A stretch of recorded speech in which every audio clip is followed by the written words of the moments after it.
So we should be live. Hi, I'm Dragon. I played Pokemon Scarlet, I'm Isaac, and I played Pokemon Violet. the better version. Yeah, you're right. We'll get to that later. Um, so I doing this a little differently than I do most of my streams. I'm going to do this more like podcasty. So I'll try to be less visual, but I have the game up as those who are watching can see to make a point of reference for things that I may not remember. Because spoiler alert, I don't have a great memory. But I What? think You don't? yeah, it's really great. What was I saying? Okay, but I You don't think have goldfish. yeah, I don't have goldfish brain. I have flea brain, but I Tiny think lizard brain. I th- no, I don't have sandwich brain. I think about more than sandwich. But I think the first thing to start off with, I think, is just get it out of the way. Bugs and optimization. It's just like just get it out of the way. Yeah. It's the most talked about thing with it's the most talked about thing with this game, pretty for the most part. Uh, there are definitely bugs in this game. It's not optimized, but I don't think it's as bad as the internet would have you believe it is. Because having played through this, all the stories, done a bunch of raids, and doing most of the post game, I encountered like as for doing main progression, I encountered like one bug. I didn't crash at all doing the main story. And the one bug was just like I went to an outbreak of Magneton and it was just nowhere to be seen. And assuming given later information that I got, I assume it was in the floor or in Yep, the walls somewhere. I had one of Noibat's stuck in a rock. Yeah, I had one later. It was there's the cave where in the dig site where Tyranitar, not Tyranitar, Larvitar and Bagon spawn, and also Glimmet spawn there. There was one of Glimmet, and it was like in the cave wall that was between the two paths. And I'm like, really? You can't even like move a little bit out? But most of the bugs that I've seen in this game are concentrated in two areas. And I can really just lump this in together and just say it's multiplayer. Yep. Because like the multiplayer components, like the Union Circle, playing co-op with your friends, and the terror raids, Yep. which is the multiplayer component. You can also do terror raids single player, but it's a multiplayer thing. I would include in that if you want to make them two separate, but yeah, but the certain bugs for doing terror raids solo still appear. yes, it's not a like only multiplayer thing. Like it's not limited to multiplayer. However, like most of the things are like happen while in multiplayer. Like I've had one crash while I was in multiplayer. I just think the trainer battle just didn't want to load right, and it was like blip, and it crashed. Yeah. I played a load of Oblivion ages ago, known to minor bug, and seeing the map as minor. Like if we want to get technical about it, like I think there's a lot more bugs than we see. Um, Austin John is someone who does a lot of Pokemon stuff, I assume, because that's the name I've heard a lot while playing through this game. Yeah. But he has mentioned something about spawn rates. I'm inclined to agree, given that I searched for over an hour and a half for a Petalil and literally could not find a single one. Same, and I looked for over an hour and a half for an Applin, and I found one. I had to get you to trade me another so I could evolve it. And I think catch rates are scuffed. Because there have been a number of times, and I was just talking with this about someone else, or talking with this to someone else a few days ago, is I was trying to catch like, a fodder Pokemon. I'm like, hey, if you want to trade me the shiny that you have like 3 of, I'll give you this fodder Pokemon. And it was a Cub shoe, so, and I have a level. I think I was using Skeledirge, but it was ridiculously high level comparatively to it. I forgot to throw a quick ball, so that's my mistake. But I threw Ultra Balls. Ultra Balls, the thing underneath, like basically the best Pokeball you can get for on a generic level. Just kept breaking out immediately. Immediately was breaking out. I threw a Great Ball. It broke out of the first one, but I was getting multiple shakes on Great Balls consistently, and I caught it in one. And I'm like, and this has happened consistently for many Pokemon. This has never happened in any other game. Like, in any other game, I'll throw like a Pokeball, and if it breaks out of the Ultra Ball consistently, it's gonna break out of everything else consistently pretty much as well. So I think the catch rates, it's either the catch rates or the Pokeball formula. I think it's a little scuffed somewhere. I don't know enough about it to say one way or the other. Yeah. But one thing is that you probably just were like really, really unlucky. That whatever like the percentage formula for, saying whether or not you succeeded was probably just shy for like most of them, or something, because I don't know if like the shakes really, I guess, matter in a sense. So I think they probably have those shakes in there obviously to show you how close you were to uh I guess the success ratio. That's like, I can agree with that. However, if that's true, that means they changed it for this game. Because it's like, I'll go to any other game, and it's like, if I'm getting, I can get like reliable shakes, even if it's like breaking out at the same point all the time. Because I'll do that with legendaries and Omega Ruby. Is like they'll like it's like a toss up between like breaking out immediately and shaking. And I could understand that with like higher tier forms. The shakes matter generally is true with that should catch rate. Um yeah, by the way, ad breaks for the live viewers are gonna happen. It's so people coming in don't get slammed with ads. YouTube shouldn't have that because I'm not monetized, and the VOD won't have it, so unfortunately. Just egg. Yeah. But yeah, the shakes do show some form of catch rate. And the fact that they are breaking immediately out of a Form 1 Pokemon at level 38 versus my 88 is breaking consistently out of Ultra Balls, but getting shakes and Great Balls. And the same with like level 8s that should have a way better catch rate anyway, just because they're level 8 and have like 20 HP.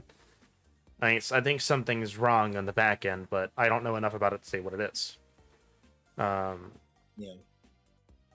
And obviously, like, there's some optimization that this game needs. Like, they fixed a little bit of it, and we've found out that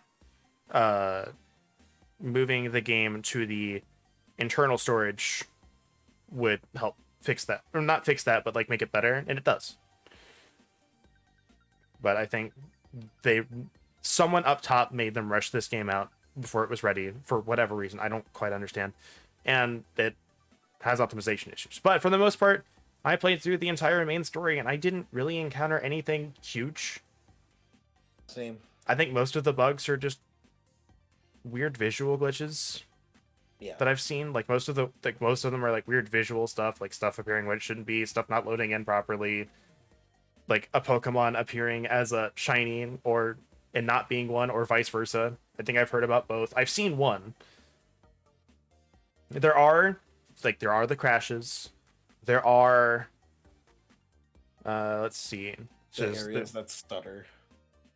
Yeah, that's what I mean with like lag and stuff. It's like there are crashes. I'm at this point I'm still 90% sure that there is a memory leak somewhere. There's the bug where no terror raids spawn. So you can just, you have to like change the date to fix that, I think is what we discovered. Yes. And then there was something else. I know some people have said like they just felt like they have like fallen through the map. That's like, I've only seen that like twice though. Like for just hearing it from people.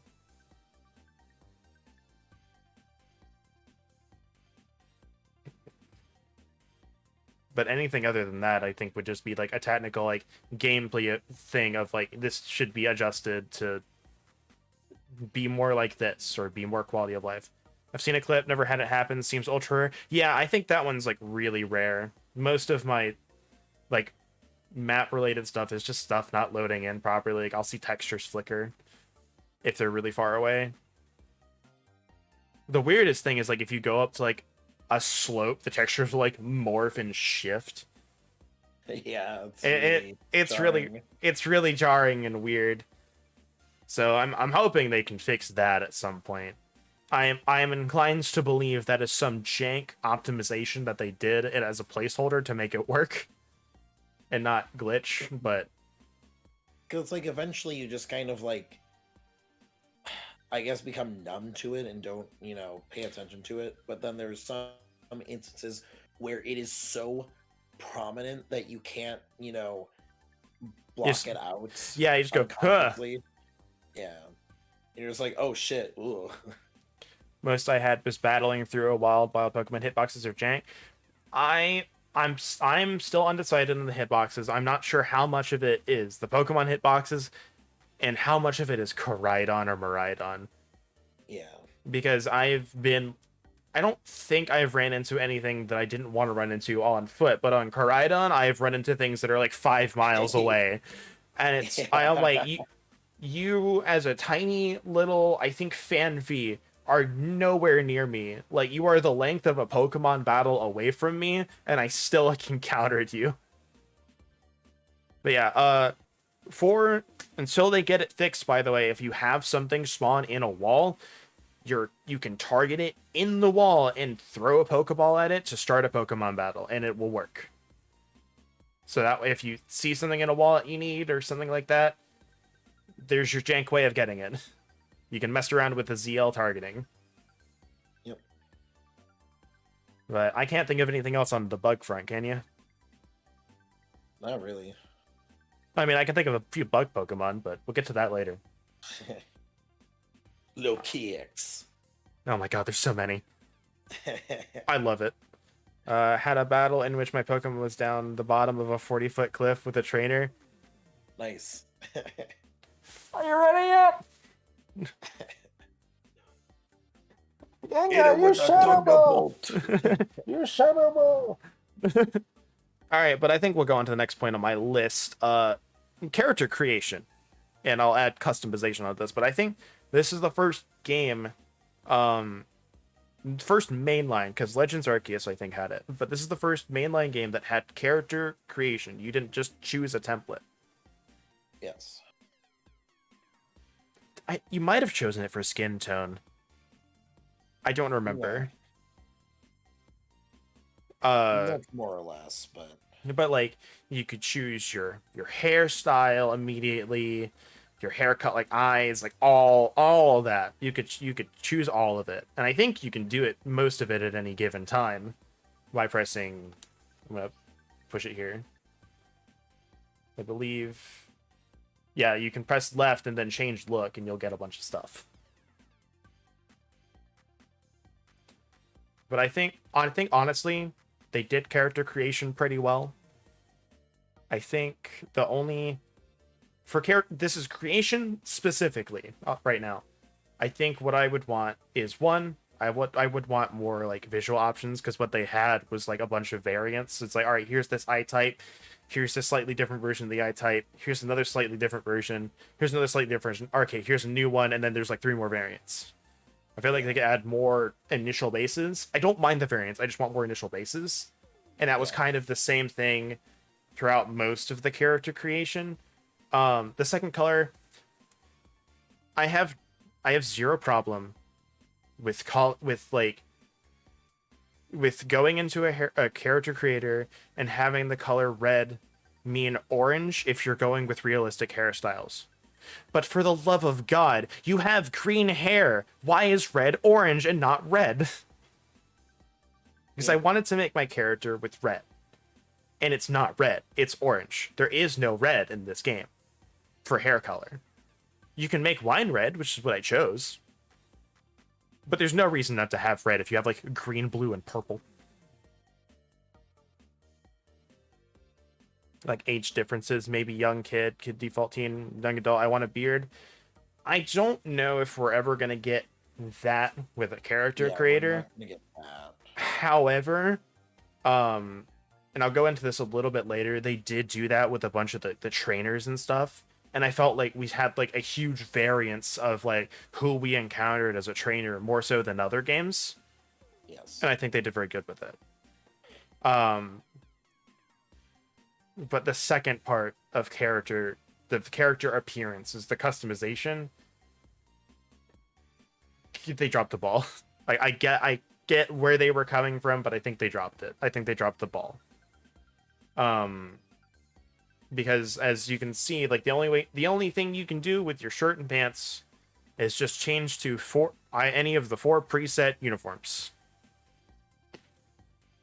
And I think that was a terrible mistake. They don't even let you like wear it. They don't even let you like go and buy a jacket to put on. So it's like you have the spring uniform with like the short sleeve shirt and the pant and the shorts. Actually, no, hold on. I don't remember what this one was. So I had to select it to look at it. What was the spring one? Okay, it was the long sleeve and the pants, which looks awful. In orange. Suspender. Yeah, suspenders. The summer uniform, which is the one I used for the entire game, was the short sleeve and the shorts. Autumn was had the vest and like the longer shorts. This is the one I almost went with. Yeah, this doesn't look bad, but it's You can't change the color of it, and that's what I would have wanted to change. Yeah. And then the winter uniform was like the jacket. This was my tertiary choice. But the only one I don't like is the spring. Yes. Most of my choice comes down to I think the orange looks awful on pants because I played Scarlet. Yeah. But it's like you can't change this. And this was something I talked about with someone else. They said X and Y was the best, had like the best customization for clothes. I slightly disagree. I think it was actually Sword and Shield that had the best one, but they're like together, they have the 2 best customization games for how you could make your character look. Yeah. Hopefully something we'll get with DLC. Maybe it's via going on vacations, right? Maybe we'll talk DLC later because I definitely think there will be. And I just see Mr. Safeway. I did go back and look at that thing I said I would look at. But honestly, like we had Gen, Sun and Moon. I can't remember the Gen numbers anymore. There's too many. Only 9. Only 9. There's too many. Sun and Moon had some decent customization with clothing. They just didn't have enough, and they didn't have any freaking pants. They were like all capris, and I'm like, I want pants. Give me pants, game. Legends Arceus didn't have enough. Again, it didn't have enough bases. It had like, here's this uniform, and here's like 8 different colors of it. Here's another thing. Here's like 8 different colors of it. But in terms of like the actual outfits, there weren't that many. And this game just doesn't let you customize the main part of your outfit. You can only accessorize. Yeah. Also say there's not much addition to hairstyles. I feel like they could add more hairstyles, but I wasn't disappointed with how many they had. It was just what they had wasn't typically what I would go with. Also, were we able to change our hair anytime we wanted? I believe so. Then why the hell do we have a fucking salon that we have to pay money for? Actually, no, hold on. No. You can't change your hair. Okay. Never mind. Look, okay, I'm gonna be honest. Once I made my character, I never changed it. So, like, this is the stuff that I that was the question. I'm like, I don't know.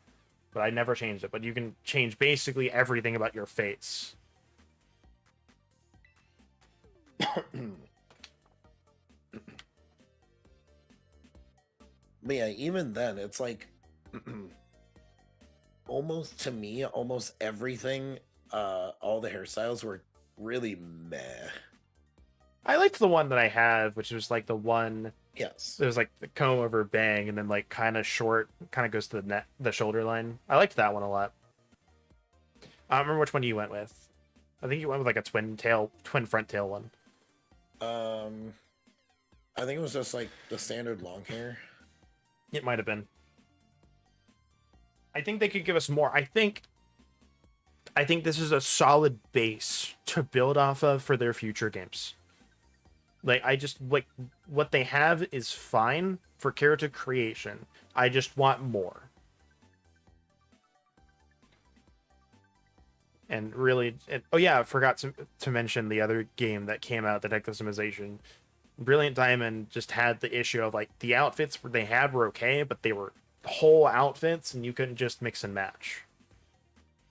Yeah. Thankfully, they had one that I liked, so I could go with it. But man, I would have liked that yellow jacket and red. I'd have killed to have that yellow jacket and red. But I got it. You know, Gen 4 had Absol, so it was a good game.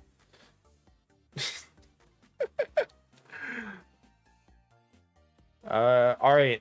So the main part of this game, the story.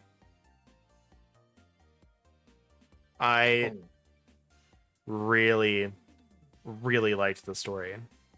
Yes. I as well. I like. I think having, I think having more than just the gym, and then the team alongside the gym route was really good. Because you had, It gave a nice break in between things. you could do whatever you wanted. Like if you, so like, you had the gym challenge. Well, first off, let's start with like the premise. Like you were going to like a Pokemon school, which has people of all ages and body types, which was really nice. I think it was really refreshing to see that. But I think that's really interesting because we've not had like, you've had like the trainer school that they usually stick in like the first town. Yeah. But I don't think we've had like a Pokemon school yet. So you have like all the classes, you have like the actual academy, like in the director, and it's just like I really dig this setting and like what they did with like the treasure hunt. And it's like, here, go find your treasure. It could be knowledge. It could be you getting the gym badges. It could be the experience. It could be actual treasure. Like It is whatever you feel was worth your adventure. Like whatever made it. And I really, really dug that. It's like, hey, what if, the premise was just the One Piece? Yeah, kind of. It's just like, here, go find your thing. And it's like, I like that because immediately it doesn't like tie you down. You know, you're not going, hey, you have to complete the Pokedex and go become a champion like all of the other games do, which isn't necessarily a bad thing. Like, linearity is not a bad thing. But I think I dig this more for Pokemon specifically. Your One Piece is real. No. Which also to touch on the Pokedex thing real quick, that goes in line with this, is when you go to your homeroom teacher and give the completed Pokedex, there's a bit of the dialogue that's like, wow, if this was your treasure that you were looking for, I hope, this was it. Because, like, this is outstanding. Yeah, he's like, awesome. This is like super cool. Like, if this is your treasure, you got it. This is amazing. And I'll touch on the Pokedex as well, because it's not really a point. Because every game has had this emphasis. I don't know if Sun and Moon had a real emphasis on completing the Pokedex from like an NPC perspective, but I don't think so, no. This game, like, it was like, hey, here, I'm going to give you this Pokedex app on your phone. And it's like, okay, we want you to complete this. However, it's like, if it's not something you want to do, you don't have to. I will say they reward you for doing it. as you go through it, because it's like every 10 entries in your Pokedex, you get like a reward, which is like, here's some Pokeballs, here's some XP candies, here's some berries, here's some evolution items, which I honestly love that they put the evolution items in there, because it's like, okay, you may be focused on going through the gym challenge, but you can get cool stuff to help make your Pokemon better or catch other Pokemon and make it easier if you catch more Pokemon. It gives you more incentives to do it than you already would have anyway. So if they take nothing from this game, I really want them to carry that over. I want rewards from the Pokedex, man. Yeah. Give me those Not to evolution mention, stones. because all trainers are optional now. And if you don't do the raids, because obviously sometimes it could be difficult to do them solo. Yeah. They have those items that you get from the Pokedex to sell for money. Nuggets, star pieces, stardust, comet shards. Yeah, so you can get money easier. I think they made money slightly too easy to get in this game, but I think, and the separation of two currencies was a little bit weird. Like license points and the money. I'm not sure really why the distinction. I felt like it was more flavor than anything. Like, if you investigate a Pokemon den, you're not gonna, the den's not gonna have money in it, but they might have like nuggets and stuff in it. So it's a little weird. There's also the TMs. I'm still not quite sure how I feel about the materials and stuff. The one thing I didn't get is what the hell do you do with the bamboo shoots and mushrooms? They're sell items. Anything in that treasure tab is a sell item. Yep. Because it's, I know a bunch of RPGs do this. I think Dragon Quest started doing it at some point, but there's the description of the item. It just says blah blah blah blah blah, sells for a high price. If it says sells for a high price, there is no use for it. Yeah, or is very valuable. Yeah, just something like that. Just it's not. It doesn't do anything. You don't need to hold on to it. It is just a currency item. But the TMs, I'm still not sure where I stand, because I've seen a few opinions on it, in varying fashions. There's no dedicated NPCs. No, there's no NPCs that you have to give them to, like in the previous games. You just go to the market, any market, and sell it. But the TMs are one-time use, but you can get the materials for them, and you have to find certain ones to be able to make more of them. I'm still not quite sure how I feel about it, but I'm leaning towards liking this system based on what I've heard someone else say, is for the fact that I have more variety of TMs, I can get some of the higher power moves earlier on. Yes. However, because they're one-time use, it doesn't make it broken. So it's like, okay, I don't only have 3 gym badges, but I found Earthquake.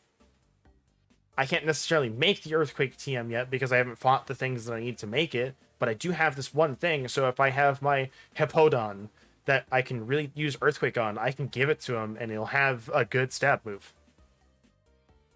Which, as long as you pick it up or obtain it in some way, shape, or form, you are able to make it. You have the recipe. Yeah, you have the recipe. You may not necessarily know what Pokemon it is until you've faced at least one and gotten one material for it, but you have the recipe. All you got to do is have had that TM in some capacity, or doing Team Stars stuff will get you more recipes. Vakira, stop hoarding items. Sell that shit. I hoarded all of my money items and TMs. I sold them all finally in the post game, and I had like 700,000 worth of items. It was insane, and I've spent most of it. Yeah, as you would.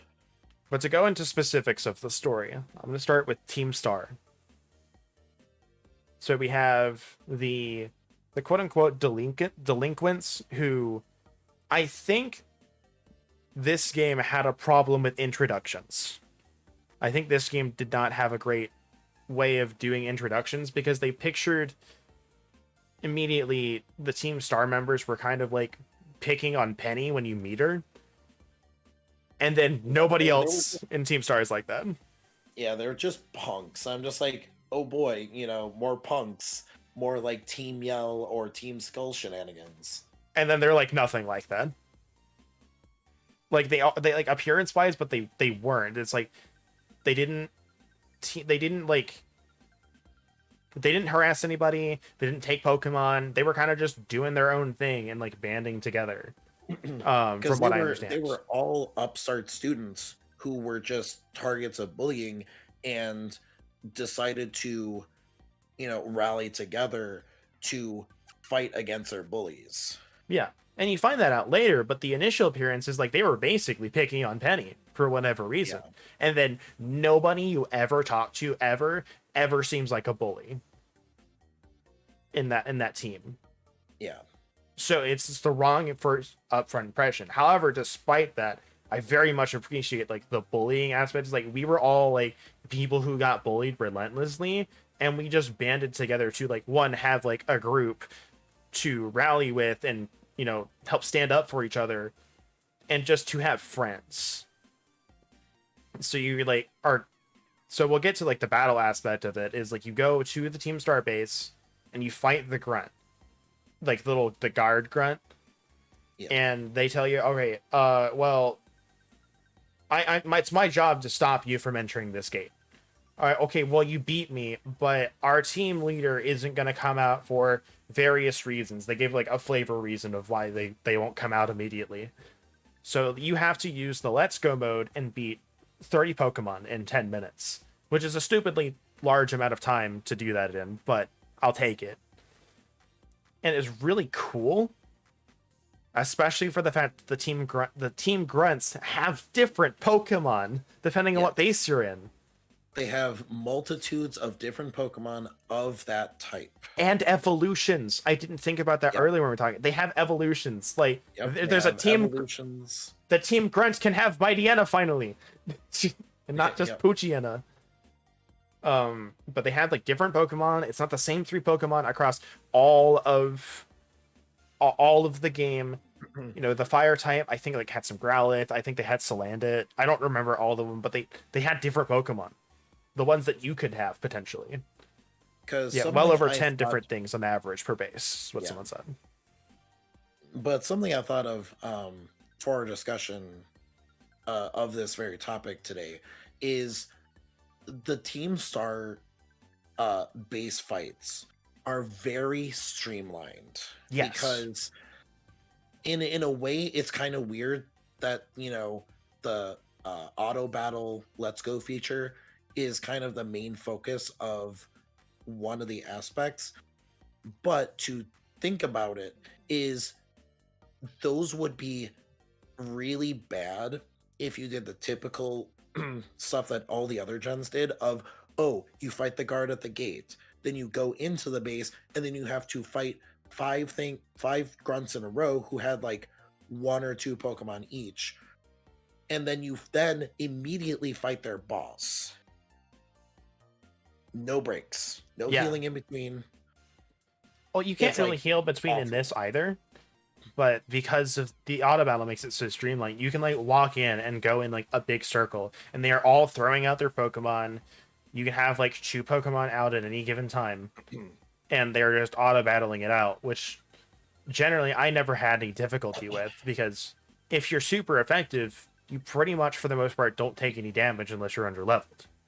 Yeah. Because that's what it seems to be based on. So you would go around in the circle and you'd fight all of the Pokemon. You wouldn't get any XP for any of it. And then say, all right, well, you beat 30 of them, and then it would go straight into the boss fight, which had the sickest intro ever. It's so good. With the giant tuned up version of Revavroom that you can never get. And they just had them standing on top of it, throwing their Pokemon out, and then they used the Revavroom to fight you at the end. Yes, it is super sick. So it's like a mini, like, Terra Raid boss fights. Because they have, like, a big ol' health bar. It's so cool. and one of, if not the best theme in the game. God, one, the Team Star grunt theme. Two, the Team Star boss theme. They're so good. They're so good. We'll talk about like all the music later. I think I may just lump it into them, but it's like I think the Team Star and Team Star grunt theme might be my favorite team theme just ever,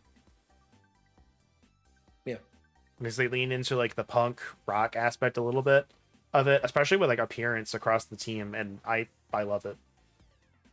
I think the big girl had the best intro since her friend explains that she was a bully to the leader and then was bullied and saved by the leader. I don't think any other leader was explained like that. No, they didn't, but they'd explained a couple of the leaders. I don't remember all the specific details of them, but each of them had like their reason that they were bullied. Yeah. And I dig the varied backstories for them, Yes. because again, they weren't just delinquents. They were bullied and they stood up together. And you find out later it's like the reason that they don't attend school was because, one, I think they all thought they were going to get kicked out, so they didn't care anymore. But they all rushed the school and confronted the bullies, and the bullies just ran away pissing themselves. Yeah, they were gearing themselves up for a fight with the bullies, and the bullies just immediately surrendered. Yeah, they just like, there's no fight. It's just like, leave. Like, I think they all resigned, and then Penny, who ends up turning out to be the leader, Cassiopeia. Well, Penny turns out to be the leader. Cassiopeia is the persona she adopted to get you to fight everybody, which is incredibly obvious. And I love your character doesn't have the moment of surprise, but Director Clavel / Clive being surprised by it was the best thing. What?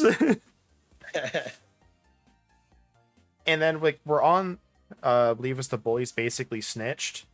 I don't remember, but Penny had to like basically took the fall and said, "All right, whatever punishment you have, I'll take it." And they ended up going, "All right, because you didn't do anything, but we have to do something, so we're gonna say that you were, we took care of it, and we're just gonna send you back overseas for like a year to like recover, so we're not kicking you out of school."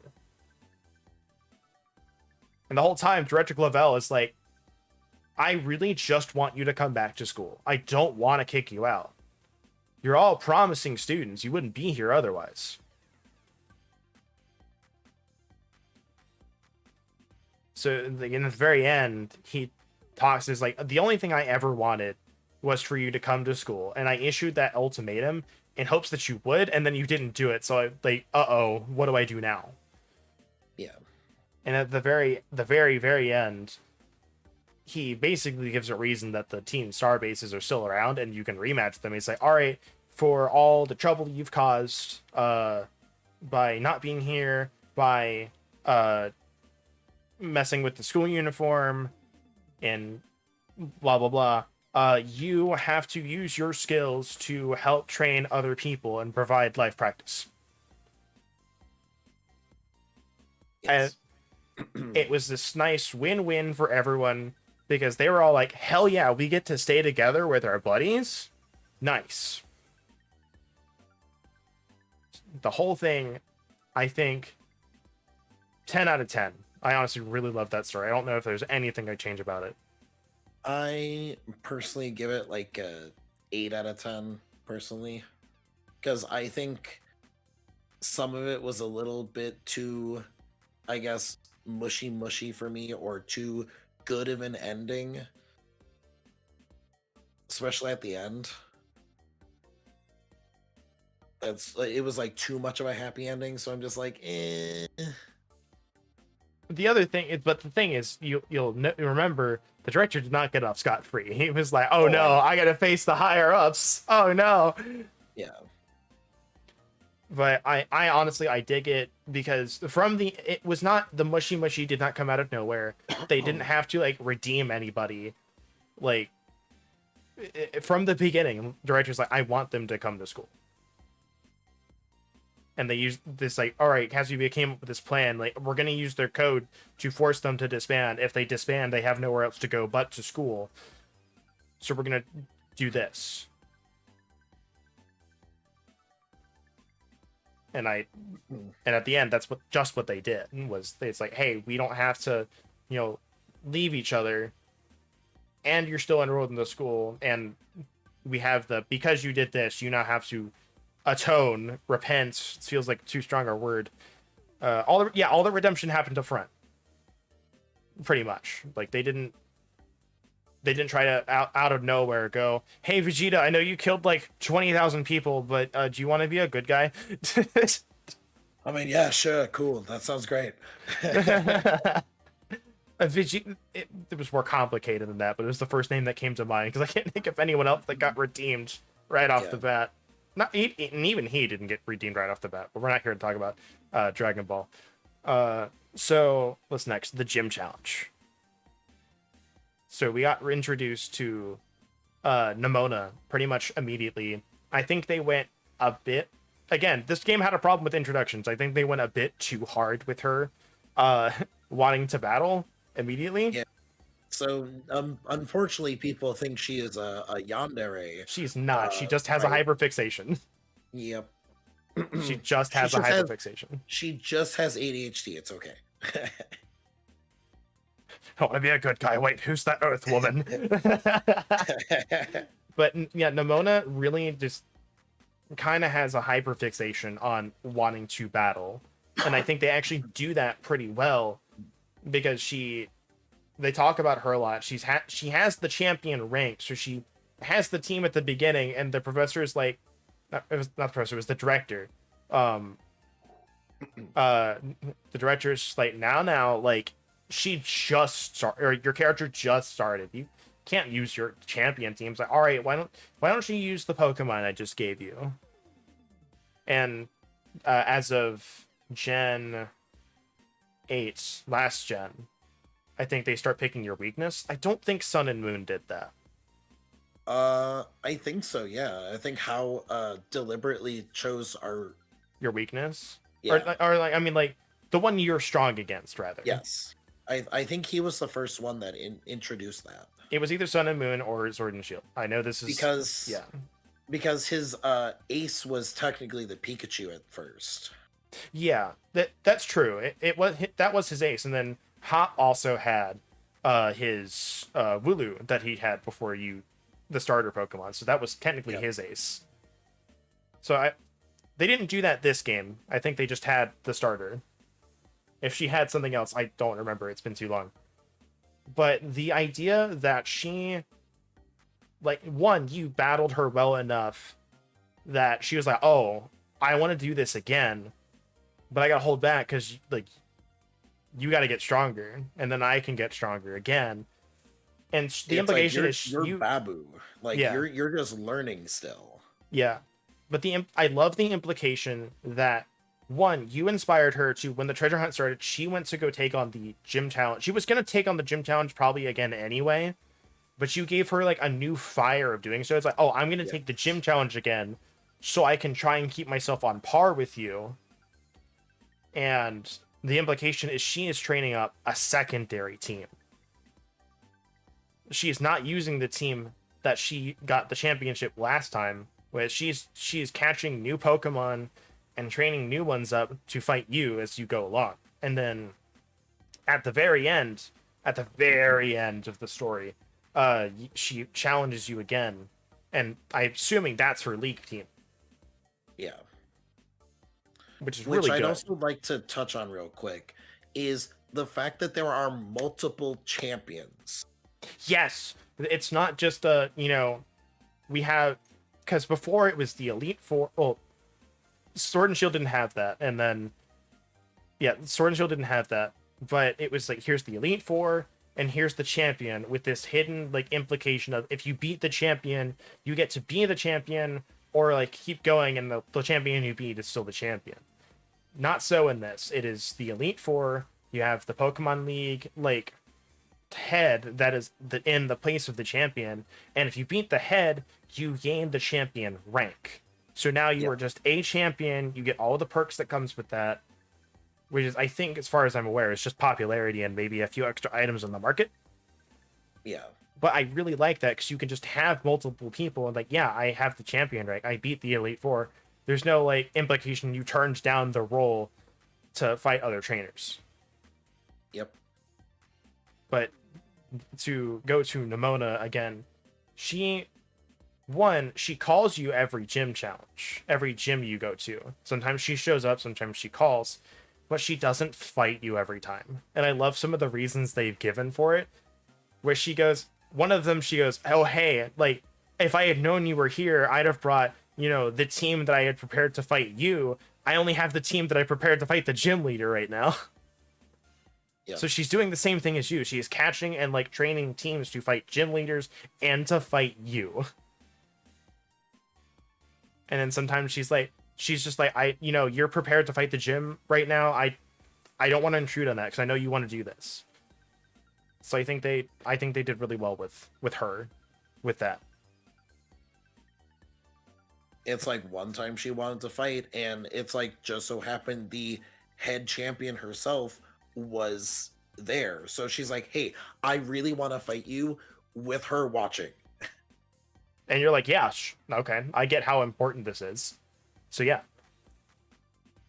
But to get to the gyms themselves,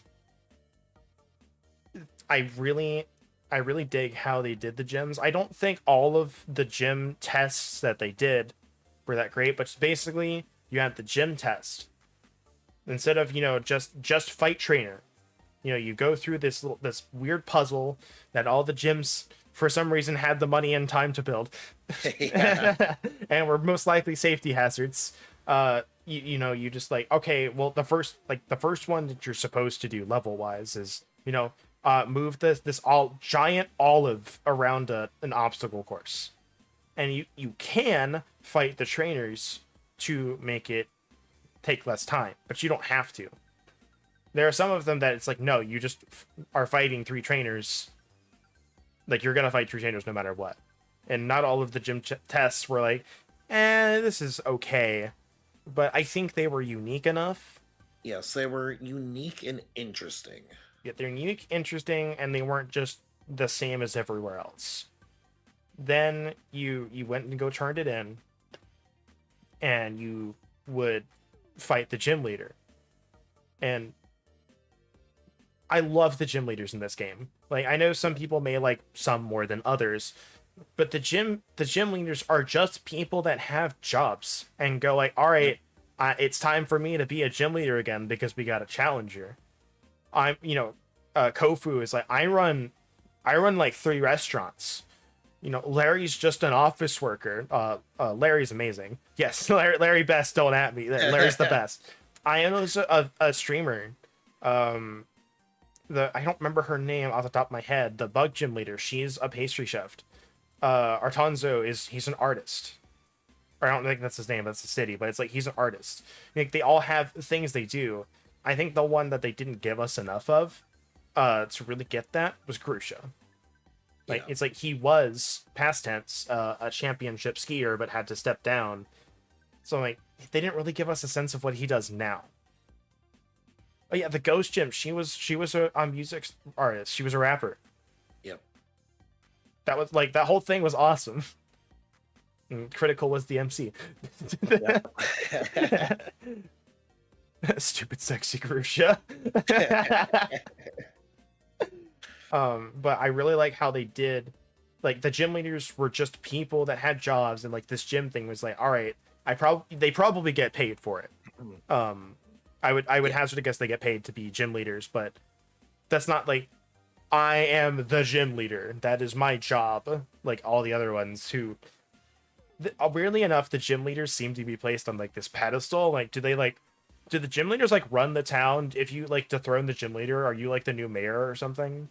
Like, you don't really know. Yeah, I think Larry's actually the first gym leader to be both the leader and the Elite Four. Yes, I love that they had him in the Elite Four. I love they had him in the Elite Four. and that like they come in and go, all right, boss said I can't use my regular team, so I have this one. I hope it's good enough.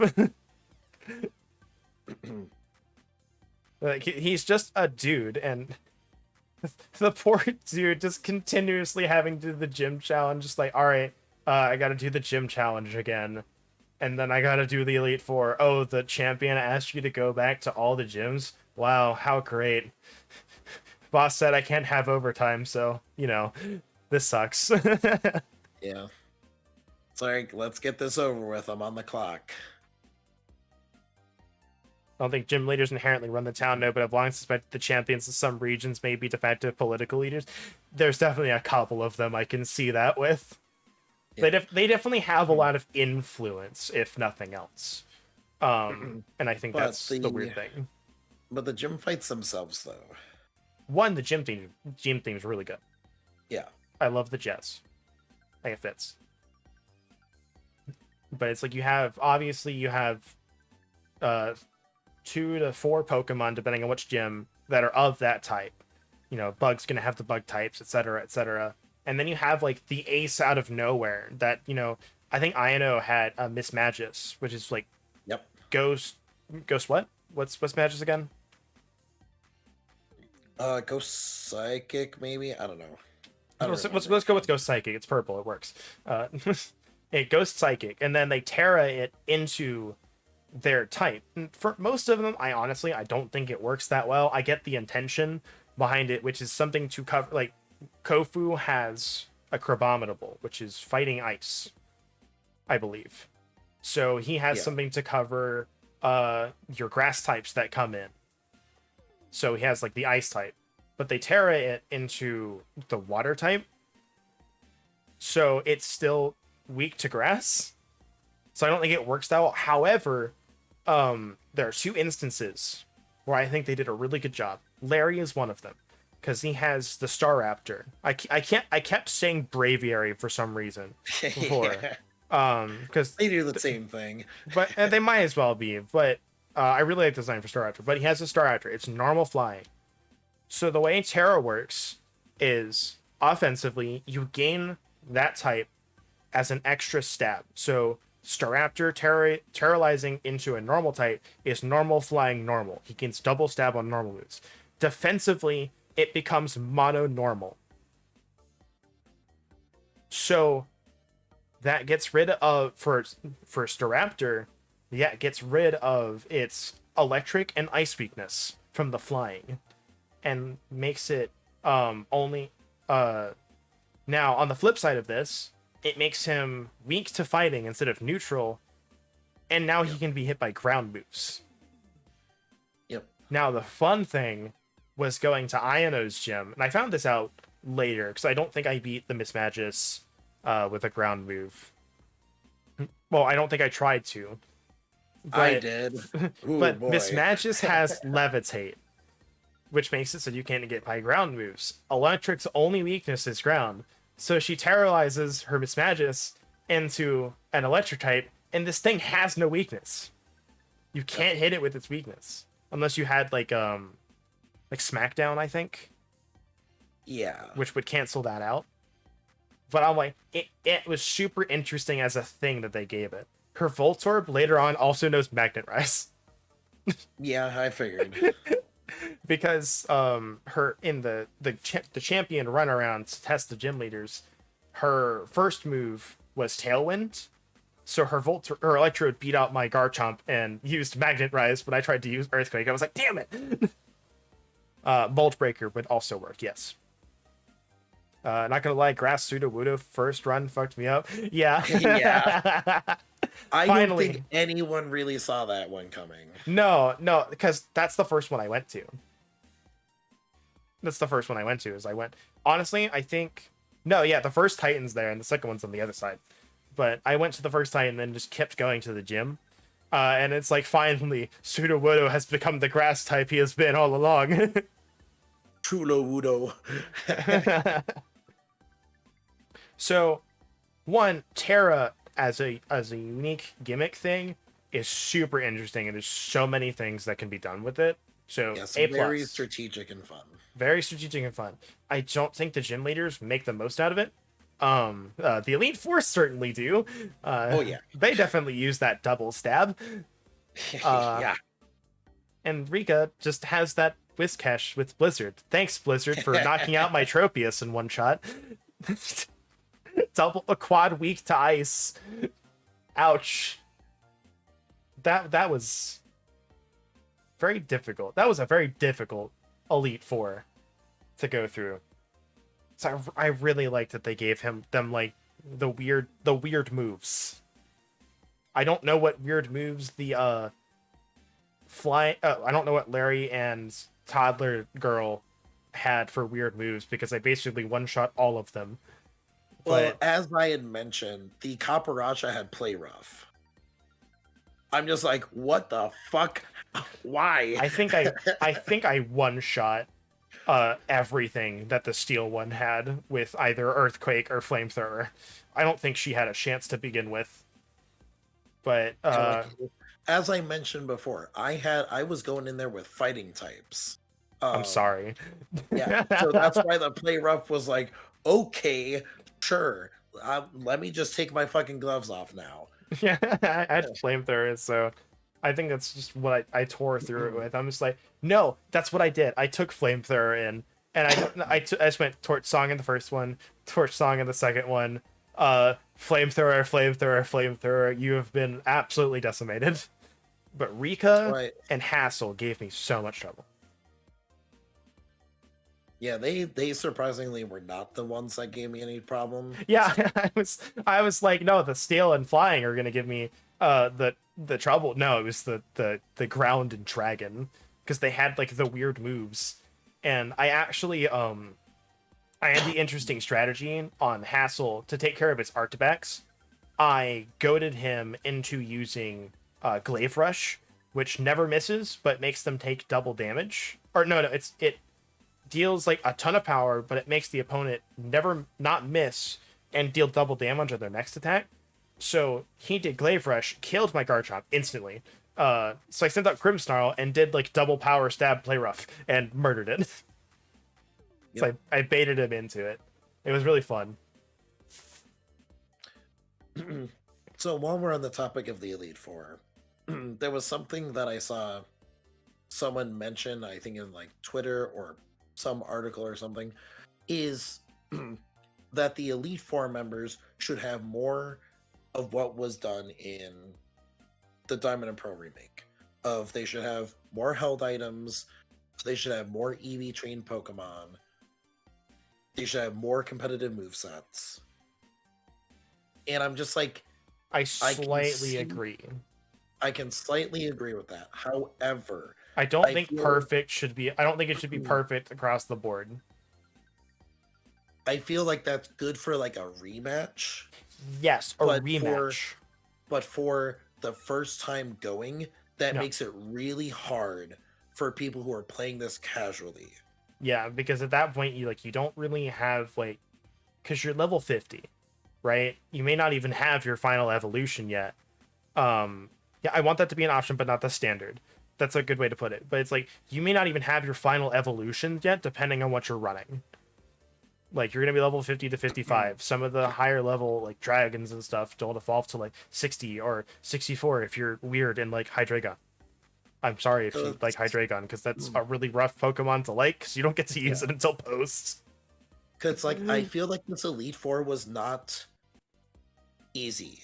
Like it It wasn't. but it wasn't. I It- feel like it this wasn't was a good cakewalk. balance. It wasn't a cakewalk. Like there were Pokemon that were a cakewalk, but like I said, like I feel like they could be a little EV trains. Like like okay, Clodsire might. I don't know what he is, but he might have like a better, slightly better.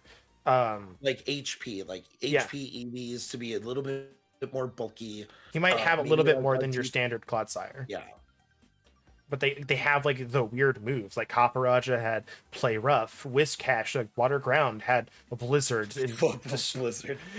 fuck that Blizzard. That came out of left field. I'm like just immediately on my all right. Like it didn't one shot my Tropius, but I did growth. So I'm like, all right, I'm gonna do some sweeping stuff with my Tropius. So I did growth, and Whiscash comes swinging out with Blizzard. I'm like, Well, fuck. That is quite effective. My Garchomp and my freaking Tropius. Yep. It Coverage moves. sounds like some people weren't there when Gen 1 and 2 first came out. Oh my god. Gen 1 had a lot of issues across its gyms and Elite Four. Thanks, Sabrina, for being an asshole. Yeah. But that's just because psychic types were fucking busted. Well, They had no answer. No, they did. They had a weakness. However, ghost type was super effective against them. However, every single ghost type was also poison, which psychic was super effective against, and they were fast. Yeah, and the only bug type move was freaking Twin Needle. Yeah. Sabrina was nuts in all of Gen 1. All of Gen 1. Not just Yellow. But we're not talking about that gen. We're talking about this gen. But then we go into the champion. And the weirdest take I have ever heard. I'm not gonna say their name. Just in case, we had this discussion in a Discord server, and I don't know if I convinced them or what, because it stopped, but regardless of what they think, the opinion was that this champion was the easiest bar none, and I hard disagree on it. Because I lost like 3 Pokemon on it. Something that I could say about anyone who is saying this Elite Four was too easy. It is one part. There are a lot of OP Pokemon this gen. Yes, there are a lot of OP. Pokemon. But on the other hand, too, it's similar to Monster Hunter. The same discussion is people complaining that Monster Hunter Rise and Sunbreak were too easy.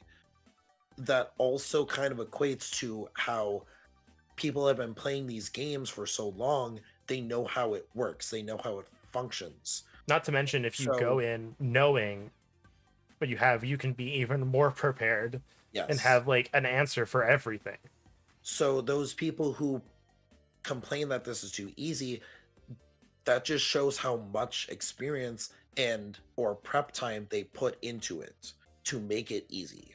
What I did for my team, because what I have on the screen isn't quite my team that I had, but I had like, all right, I have, one of like basically every type in my party for the most part. I think there was like 1 or 2 I didn't have, but I had an answer for basically everything. And if I didn't, the others could still pick up the slack enough that they'd be okay. Yeah. Thinking back on it, I think my major issue was ground. And that was the first one out. That didn't go as I planned it would. But regardless, I don't think it's and this is what I think, it's just like what I said is one fight does not an easy champion make, because you got to tally in everyone's experiences. Like, everyone kind of agrees that Cynthia is one of the hardest because of how they made her.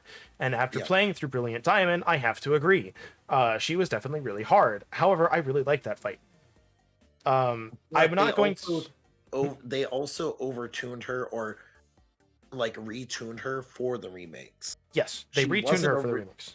She was not originally that hard. She was hard, but not that hard. I knew that. I knew that going in. So thankfully I was prepared for that. But like, I'm not going to say Gita is the hardest champion. She's far from it. But I wouldn't say she's the easiest. Like, Lance and Wallace. I didn't actually play against Wallace. I played Ruby, so I fought Steven. Steven was a bit hard, but it was really only the Metagross that he had that was an issue for him. That fucking Metagross was the bane of everyone's existence who faced Steven. And in any form, if you fought him post game in Emerald or a Mega Ruby, it was that Metagross. You fought him as a champion in Ruby and Sapphire, it's that Metagross. That's what it was. If it wasn't the Metagross, it was the Aggron. But honestly, they were pretty easy. So good back in the day. Yeah, there were still answers for it. Like, Blaziken was really good. He just got also hurt by ground. The big thing is they resisted Dark back then. Yes, I think they resisted Ghost, and I don't think they resisted Ghost, but they resisted Dark. They also resist Psychic. You're resistant I think psychic, it I'm pretty still sure. does. I, I think it still does, it's just but really they dumb took because away you the bend turn buttons. spoons. Yeah. That's like the whole thing. But I don't think I do agree with one thing they said. Is that her ace was a trap setter and she put it out too late. Yeah. And I will agree with that. Like if you have a trap setter, put it out immediately. I don't remember. I think one of the Elite Four members or her. I had to switch out immediately, and they got to set up Stealth Rock, so that was a pain in my butt for the entire fight. I think it was Yeah. her. I think so, yeah. I think it was her, but it was literally only because I think I had Skeletor's up front, and I if I had known, I would have put up Garchomp up front, and just one shot it before it could have put up Stealth Rocks. Yeah. But she was difficult. But I think along with everything else, it's just she would have been way easier if I had fine-tuned my team and, you know, gone for the overpowered Pokemon and, you know, done more research. The more it shouldn't be a hard-coded ace since it's toxic spikes and physical damage. It's again, it's just they put out the ace too late for what it was supposed to be. Like had it been like any other ace, which is normally, you know, just a hard hitter of, you know, a weird type, I think it would have been okay. But this is just a weird one out. It's just kind of funny that it's like she's like, I may be a champion, but that means I can't hold back. Saves her like really toxic, setup Pokemon for her ace. And it's like, yeah, it was just that was the one weird move. But she It's wasn't like, easy. It's like, I'm not gonna tell you how to be a champion, but I feel like you had a grievous miscalculation there. Yeah, I'm not gonna say she was super hard, but I don't think she was super easy. Because I still lost a few Pokemon. I had to do a bit. I had to do a bit of work to come back and face them. Yeah. I think I sacrificed Palmon at one point because he unfortunately was not doing any great things in that fight. I think that's all with the gym stuff. I don't think I had anything else for that. There was also the interview section before we even fought. I'm still not sure how I feel about that. However, knowing ahead of time that I had to pick somebody helped a lot with that. But overall, those questions were so easy. Yeah. I think it was more a I thought formality it than was anything. interesting because it also gave me this like kind of sense of anxiety of like, if I chose wrong somehow, that I would then have to start this process over again. Yeah, that's the part of the thing I didn't really like about it. But the good news is if you wanted to challenge the Elite Four again, you only have to do that once. Yeah. Like if you die during the Elite Four and, you know, reload at a Pokemon Center, which honestly I just saved before every Elite Four member. Same. I didn't have to reload at all, but I just did. And if you had loaded at a Pokemon Center after whiting out, or whatever it is in this game, you wouldn't have to do the interview segment again. The one question I actually legitimately do have, and I want to explore it when I play this game again, because I'm playing this game again. I'm thinking of doing like a rule set, and I would have to fine tune how this works, because for obvious reasons you can't get all the Pokemon immediately. But I wanted to do a thing. I was like, all right, here's the Pokedex. Here's what starter I pick. And here's a bunch of other random Pokemon that I have to use. I have to go out of my way. If they're available, I have to go out of my way to catch them and use them. Like, okay, well, the dice said I have to use, if I had Violet, Gulpin. Well, as soon as Gulpin is available, like within reason, obviously I can go wherever the hell I want for the most part. But within reason, once I can get to Gulpin, I have to go catch a Gulpin and use it. I would have to fine tune this rule set, but I really want to do a challenge room with this because I think it's full of possibilities rather than the standard Nuzlocke. Yeah. But back to the point, when I restart this game again, I'm very curious on when the gate to the Pokemon League opens. Not the building, not the actual league. There's the gate in the town that opens to the route containing it. Because that route has like level 5s on it. Like, when can I go in here and have access to these level 5s? Like, when does this gate open? I'm very curious. Because because I heard, I think from you that there wasn't like a traditional victory road on it. So I'm like, Yeah. okay, there's not gonna be a much, but I'm like, oh, there's a path. There might be some extra Pokemon here. And then I walk up to it. It's like a level 5 Meryl or something. I'm like, why is this here? It's the end of the game. I was definitely immediately on edge and very confused why there were level 6s and Yeah, under on this route to the league. I was very afraid. yeah. I'm like, I don't know what you're setting up here, but you've now You've made put me afraid of going forward. yeah, you've pushed the anxiety button. When I trainer levels, I think it's open actually. Once it's I got there with 3 badges, but I climbed over, yeah, without climbing over the wall, like specifically the gate. But I think that's really it with the gyms. Oh, you know Yeah, what? pretty much. I'm gonna make this question a bit more difficult. Aside from Larry, who we all agree is the best, who's your favorite gym leader? Um,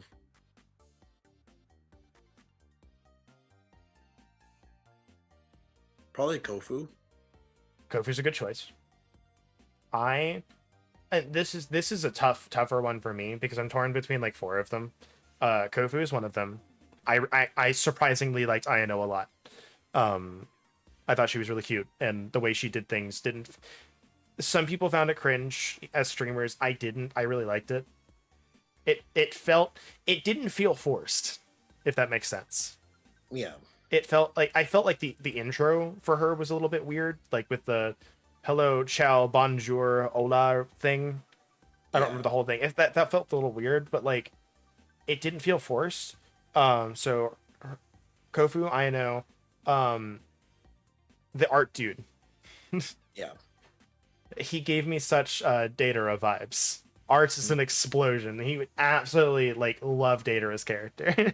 I think with that aspect, because you go to him in the rematch and he's like, "All right, oh yes, you were here to rate my gym, right? Rate it how you will. I don't care. I've got a piece of art that I need to make," and walks off. I'm like, that's a mood. I am inspired. I don't care. Gates open with no badges at all. Okay, sweet. I just never went back and looked. And then the final, I really liked the ghost gym leader. I thought she was awesome. Like having an older woman be having the older woman be there, 2 having her be a rapper. I just like and the outfit was really good. I liked I kind of just everything about that was really awesome. So I'm not 100% sure. I think I'm gonna have to give it to Ayano if I have to pick one. But all 4 of those, I was like, I really like these gym leaders. I just really wish Iono didn't have the two-tone hair and her ugly jacket. The jacket's too short. That's what it is. It's too short. If it was like maybe like a few inches longer, I think it would be better. On the bottom, not the sleeves. The sleeves were long enough. Yeah, but again, I think she would have benefited better personally if it was like an oversized sweatshirt and not like a weird jacket. Yeah, I don't know. Outfit's a little weird for me, but I think on as just like a gym leader with personality, I like the two-tone hair. I think it was cute, but honestly, those I can't really pick between those 4. But if I had to pick one, I'm probably gonna settle on Ayano, mostly because she uses the word friendo, and I think that's awesome. Yeah.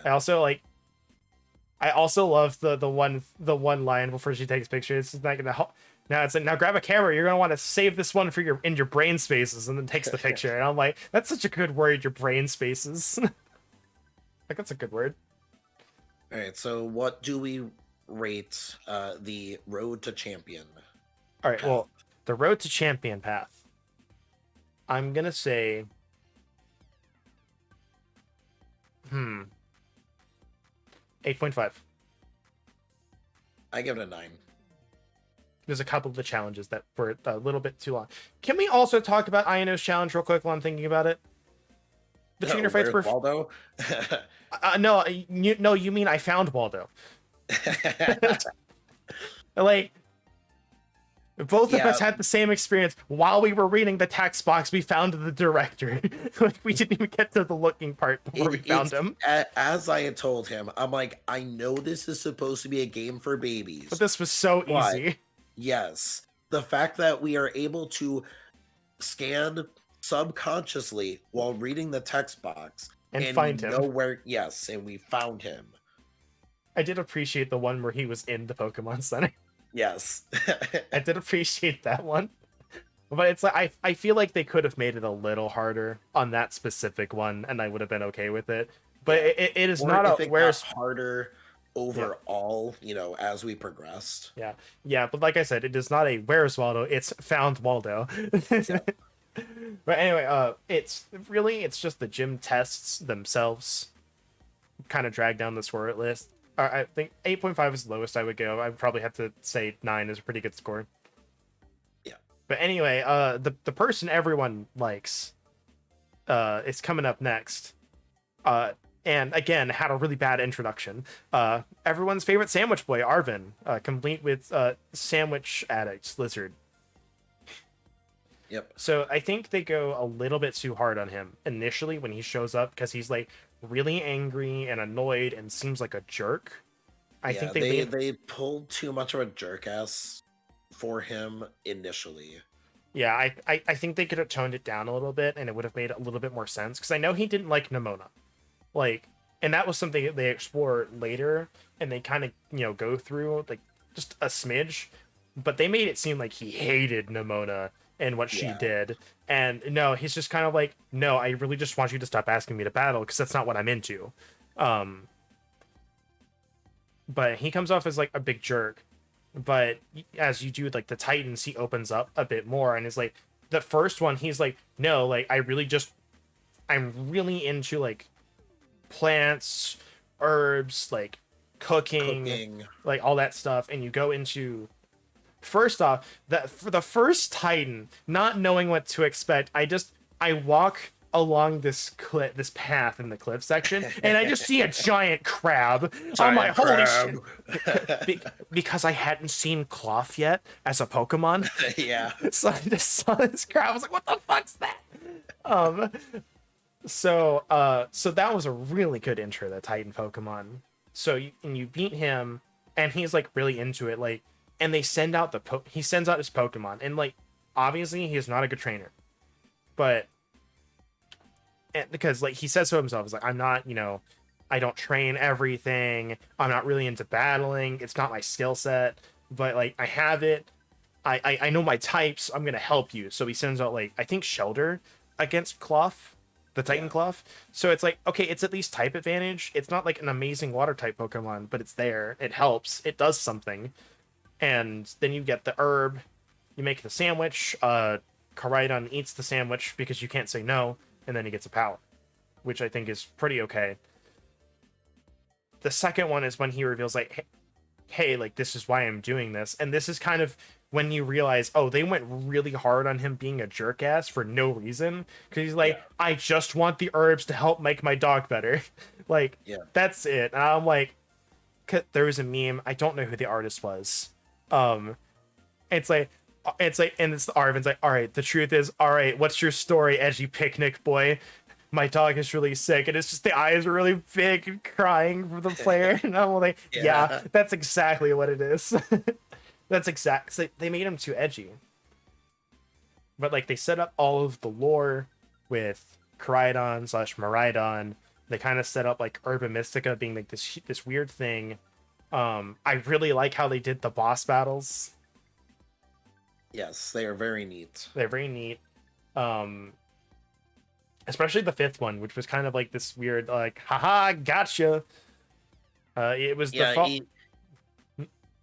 Go on. False Dragon. Yeah. And it's very funny because I went to the location and I was very confused to see just a fucking Tatsugiri. And I'm like, that's weird. Why are you here? And then it has just a simple text box of Titan. Titan. It's like Taitan. Titan.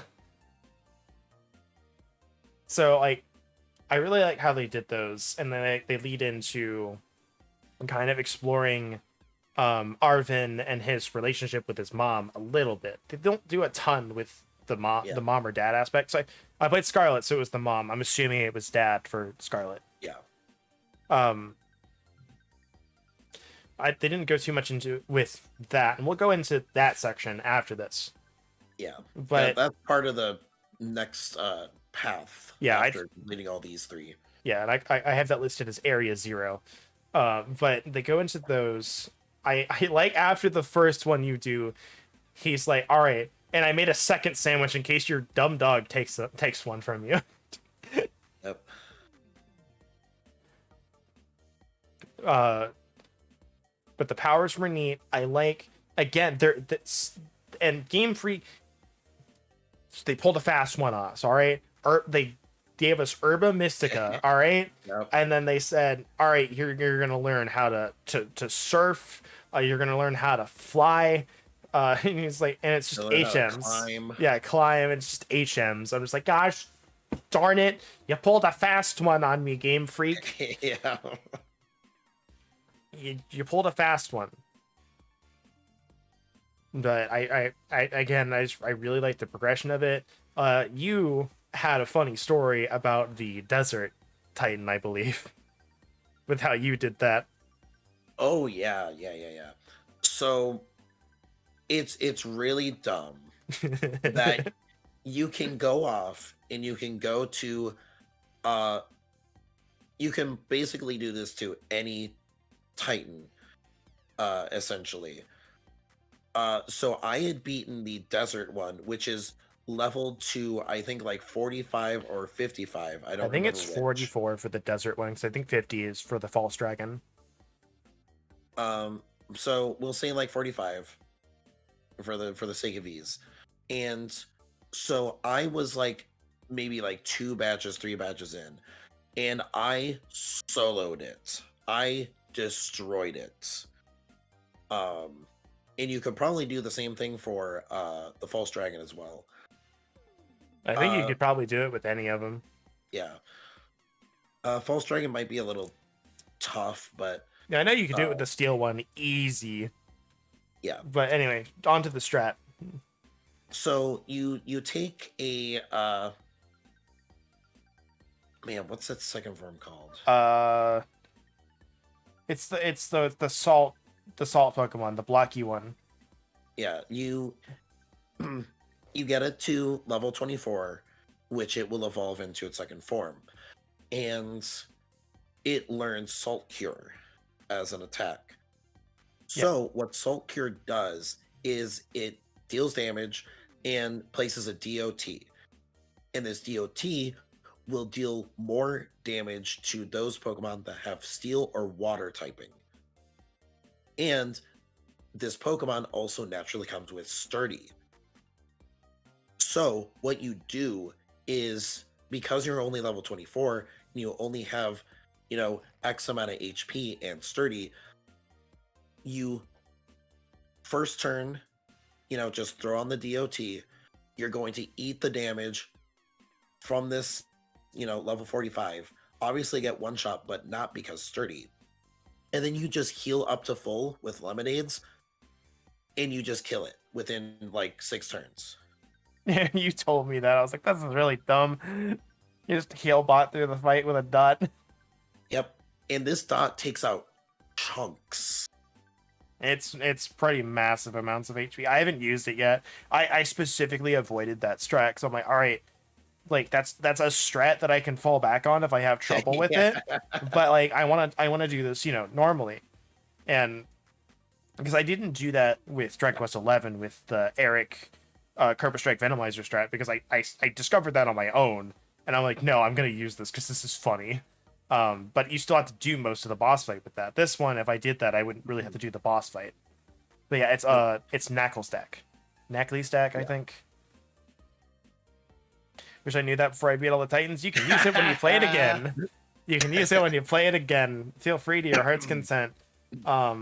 Yep. But you told me that story. I'm like, that's so dumb. That's so dumb. I wish I'd known that Mushroom was so strong. I'd probably have one on my team, but I didn't. Yeah. This was actually the first game that I used a Gengar on my team, because I had access to Ghastly, and it was like, oh, had never used Gengar before, and he's a pretty solid ghost type, and you get him early For so like, hey, you know what? I'm gonna level up the Haunter and then trade it. Which Yep, is, having someone who easy access trade. and this is the one weird thing about this game, and I wonder if this is a bug. I'm not sure. But with the way badges work, it says any Pokemon that you catch below level, like X level, depending on what badge it is, will Yes. obey you no matter what. Yep. So, like, if you can control Pokemon of up to level 20, that Ghastly you caught at level 5 will obey you even if it's level 50. However, this doesn't take into account trading. So, like, I had my Haunter at like 28. I think I could control up to 20, 25. So it was at Yeah. 28. It was above the level I could control if I had caught it. So I traded to you, and you traded it Yep. back. It has the same info and everything, but it wouldn't listen to me. So I Yeah, had to, I like, think it's definitely a weird, I guess, soft bug that it's yeah, like because he obtained the Gengar that was a higher level than he could control, it messed with that in despite a the fact weird that way. despite the fact that on the info it says that I encountered it as a Ghastly on like Route 1 at like level 8. Yeah, all the original trainer info that was, originally on there, nothing manipulated. And for some reason, because that trade happened, uh It like put like a weird yeah, soft flag in there of like you obtained this at 28. I don't quite get it, but it wasn't a huge issue because I hadn't beaten the bug gym yet because I went to the right. So I was like, all right, I'm just gonna run over there real quick, use this as an opportunity to also get the Flying Titan and beat the bug gym with my fire starter. yeah. Which fire was so good this game. It beat like beat like three things with it at least, just on its own. Like, so I'm like, it's finally has a game where fire doesn't suck. But I feel like a lot of the games fire is like, okay, fire is pretty good, or it outright sucks, like in Gen 3. Well, I think the reason that fire is better is because there's not as many water Pokemon and there's not as many like rock Pokemon that you're coming across. Because it's like there are a lot of like dual rock types or rock or ground that are either gym leaders or caves that you're having to go through. Yeah, all the water Pokemon are fairly like spread out or at the ocean, which you're like, I'm at the Yep. ocean. I'm not going to use my fire type here. Yeah. Um, but to go back with Arvin again, they just did not have good introductions for their main characters, except for Penny. Penny, I think, had a pretty okay. They kind of set who she was and left her there, but you knew enough about her, Yeah. and then gave her a good resolution later. But like Arvin was too jerky, Nemona went in too hard on battling, and sadly, the professor just didn't have as much as I would have wanted. Like it makes sense given what the story is, given that we'll talk about it in a second. Yes. But I wish there was more of the professor. However, in place of the professor, we do get like the classes. Yeah. So I think it evens out a little bit. But I think that's all I have for um for Arvin's storyline. Oh no, So what? there was the one meme. It's like the poorly drawn like guy just handing the sandwich. Like it's like Yeah. thank you, you have saved my life. And I'm like that is how Koraidon works in a nutshell. So you just give him a sandwich, and at least like I'm healed, and then he just is addicted to sandwiches. So what do we rate the Road of Titan? I don't remember exactly what it's called. Titan Road, whatever. I would rate it. I'd rate it again at a 9. Mostly, I think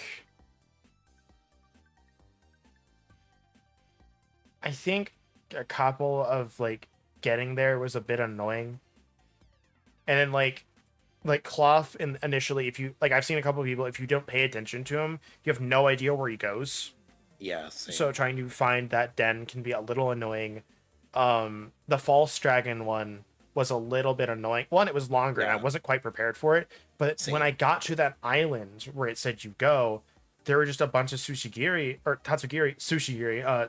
on that island, and I didn't know what to do. I just like, Same. I had to like look up where to go, and as I mentioned in call, I'm like I was literally right there near where the trigger is, and it didn't trigger. yeah, you have to I was talk to some him. Yeah, I was somehow not close enough and didn't see it. Yeah, I found out you could talk to them, so I was just Yeah. like, am I supposed to talk to like X number of these? And then I eventually got to the one that yells Titan at you, and then it started. I'm like, oh, okay, I got it. Um, I do like what they did with that fight, but it was just a little weird to initiate. Yeah. But I would rate it at a 9. Um, I would personally rate it at 8.5 9. so again, it's pretty solid. It's not perfect, but I think all of these would be rated higher. For me personally, if they had the system that I want and hope they'll aim for next game, where they go, all right, you have 8 badges of some sort. Well, you should be like level 40 right now. So we're gonna make the next thing you do level 40. You know, kind of like the red and blue manga or like whatever it is. Is it?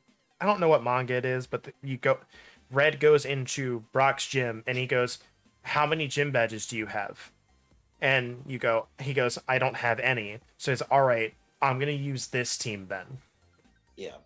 Like that's what I want from a game. Yeah. I've never says trading much in any game like that, but it might just be how it works with trading because this gen gym cap is very low in comparison to previous gens. I I think it's some weird, it's either a bug or something that is coded correctly, but not the way they wanted it to work. If that makes sense. It would be like it is working as intended or as the code says, but that's not what they wanted. But let's I think we go to Arvin, the anime adaptation of Red and Blue. Don't remember what it's called right now. But you know what I'm talking about when I explain the concept, so that's good. Yeah. But and I'll start off initially with we'll go into Area Zero, which is like the soft extension of Arvin's story because it really focuses on him and the professor. But so no matter if you do the Team Star path or the gym path, you can go straight from Arvin's story into Area Zero. I'm pretty sure. I never No. test. Can you? Do you have to do both of them? You have to do all three.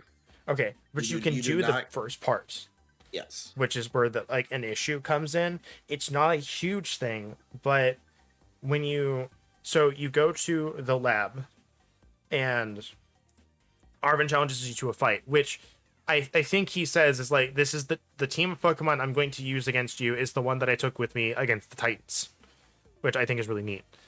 But he challenges you a fight, and then afterwards he's like, "All right, to do stuff in Area Zero, we need someone who's good at battling and someone who's good with computers."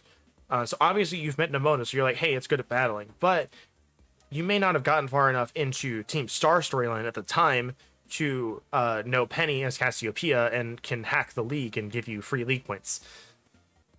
Which is something I didn't mention. They're like, yeah, in order to repent for you stealing from the league, you need to patch our software so it can't be done again and make it Yeah. better, which I thought was fun. But you may not have gotten there yet, and it basically spoils if you didn't know already that she was good with computers. So it's like this weird soft spoiler thing. I think Yeah. they probably should have left. They should have left that trigger behind. Like, all right, you have completed all 3 paths. Arvin calls you and says, "Hey, it's it's time. We need to go into Area Zero and figure out what's happening." So I think they could have done that a little bit better. But Yep. I think Optimization aside, because having all four of the characters running at the same time in this area was a nightmare. Yeah. But you go Damn in. them being solid objects. Yeah. We'll get to that in a sec. But so you go into the lab and you find out like the message from the Professor Sada or Turo, I think it is. Yeah, Turo. Turo, okay. Hipster daddy. Yeah. Hipster daddy or cave mommy. That's a while, guys. Stop running it. I didn't have that issue, but so you go into the lab and you get that message from Arvin's parents, TM, Yeah. and you're like, okay, the Scarlet and as I have discovered, or Violet. For some reason, while playing this game, it never occurred to me that Violet might have a Violet book, but that was just funny for me. Yeah, crazy. Yeah, it's real crazy. It's a really crazy concept. It's like inventing the wheel on our ride-on that it doesn't use. But anyway, you go in to the lab, come out, and she's like, all right, now I'll give you permission to go into Area Zero. There's a whole bunch of shenanigans to go in. And I think design-wise, like, I think Area Zero is probably the coolest thing in this game. Yeah, and the soundtrack is really, like, eerie and, like, weird. Which fits that place perfectly. Yeah, it gives you a good sense of, like, the atmosphere. So, like, the first issue you run into is, like, I feel like that area is too bright. Yes, the top layer, way too bright. It was definitely hard to see a little bit. But... And I will reference this, is if you go to the academy, if you hadn't done this yet, because during the history class, Ryfort mentions that, hey, we have a copy of the Scarlet/Violet book here in our library. So if you're going into the school, you can turn right, and in one of the circular bookcases, the first one to be specific, you can find that book and look at what the author wrote in it. And he writes all about Area Zero and a whole bunch of stuff in there. And some of it I think we'll see in DLC or like learn more about. Yeah. But you can go read about that. And in the first layer, you find like a bunch of Pokemon that are like, hey, this is what just shows up normally. And then as you go down, well, at least after you finish the story, you find more and more weird Pokemon.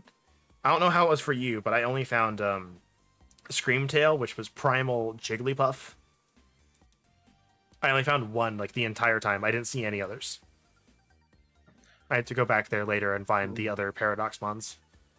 Yeah, I saw Iron Bundle, which was the Delibird, and I forgot what the Hydragian one was, but essentially the Hydragian variant. Yeah, I only saw Screamtail. I don't think I saw anything else. Like, until I encountered it later on in one of the main fights.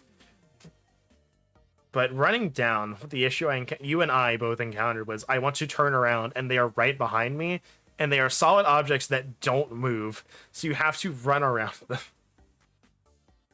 Yeah, not fun. Yeah, it was a bit fun, but overall, the one thing I think that area needed, and I somewhat get why they didn't do it, that area needed a map. Yes. That area needs a map.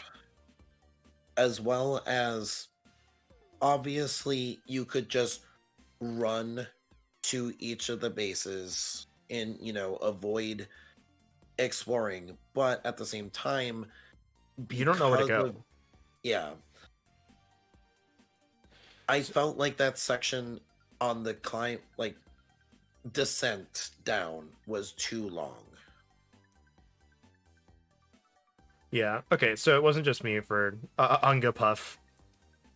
But the issue I had, like, and this is where I think, because there's the argument of, all right, well, you just don't have data of the map. That's like, okay, but I have this phone that has a map app. I could, you could have programmed the ability to map something into it and make my own map.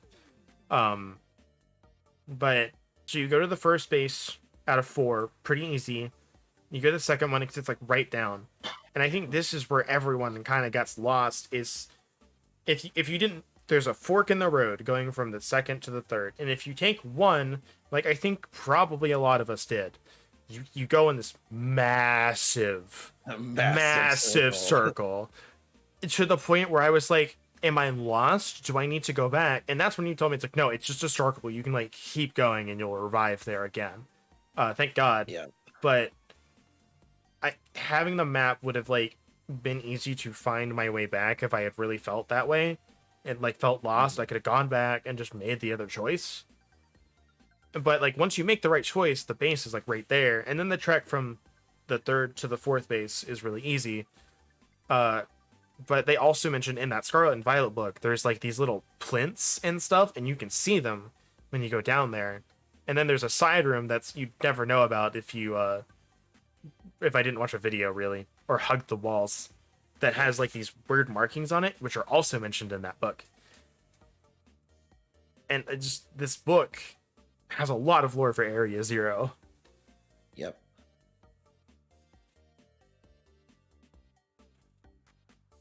Went straight to the third base and then didn't believe it would be going Oh, underground no. next and took the big circle anyway. Ah! Oh no. All right, see, Fuck.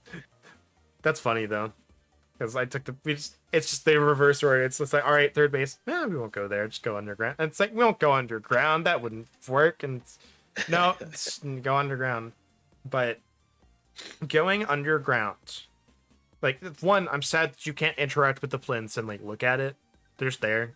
I was like, man, darn. But going underground and seeing like all the terra crystals like slowly pop up, and then seeing like the fourth base just absolutely fucked up, and then the giant terra crystal with the time machine in it Yep. was kind of like the best reveal of this game. I was like, oh my god, this is awesome. But I will say, so the third base gives you like the cryptic message, kind of like where it start like the AI robot starts glitching out a little bit.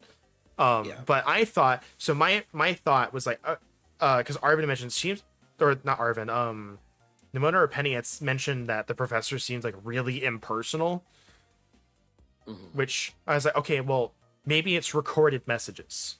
That's what I had thought. Same. So you get to the third one and it glitches out, which like proved my theory. And I had told you, I'm like, man, this would be really weird for Pokemon, but I bet the professor's fucking dead.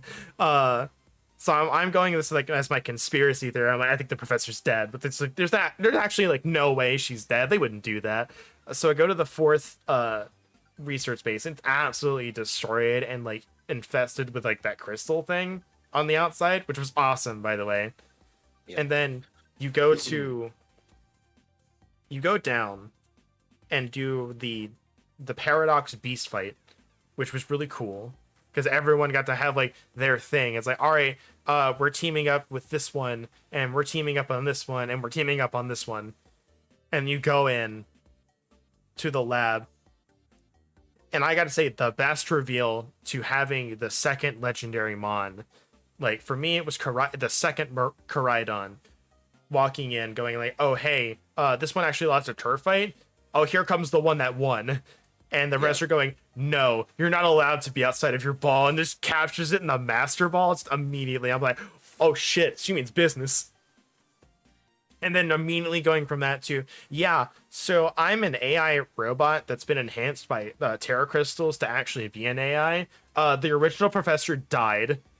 And I found out, apparently, in the initial sequence of the game, when Koraidon and Miraidon's like flying around the area and then crashes, the professor had died like moments before that starts. Yeah. So that just blew my mind. There's so much to unpack with that. But like Arvin gets like this revolution of like, oh, this might be, my mom was just, or dad was just obsessed with their work to like this ridiculous degree. And then this AI is like, I don't think this is right. Even though this is what my memories tell me I should be doing, I, as my own being, do not think this is correct, so I'm going to try and shut it down. But hey, my programming won't let me shut it down, so you have to do it. But I'm gonna try and stop you with all the Pokemon that I You captured in Master Balls. skipping a step here. What am I So, skipping? the reason we are shutting down the time machine.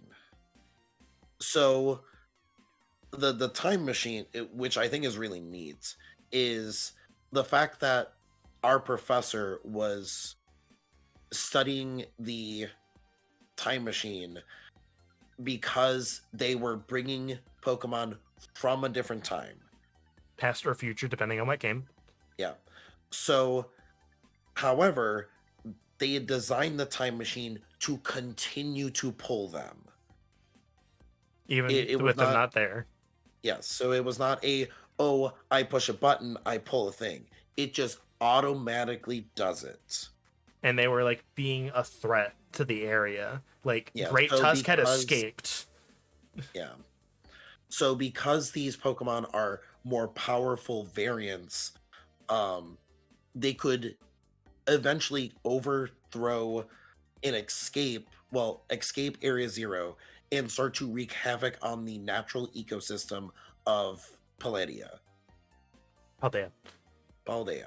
Yeah, but it's like great, and you saw it. It's like Great Tusk had escaped, Yep. and like these Pokemon were violent.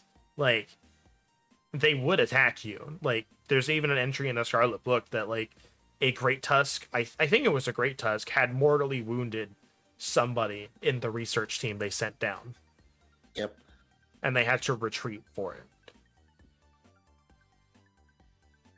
And there's also, and I honestly, I don't think they actually made like I think like they did, but they didn't. I don't think they actually made that time machine.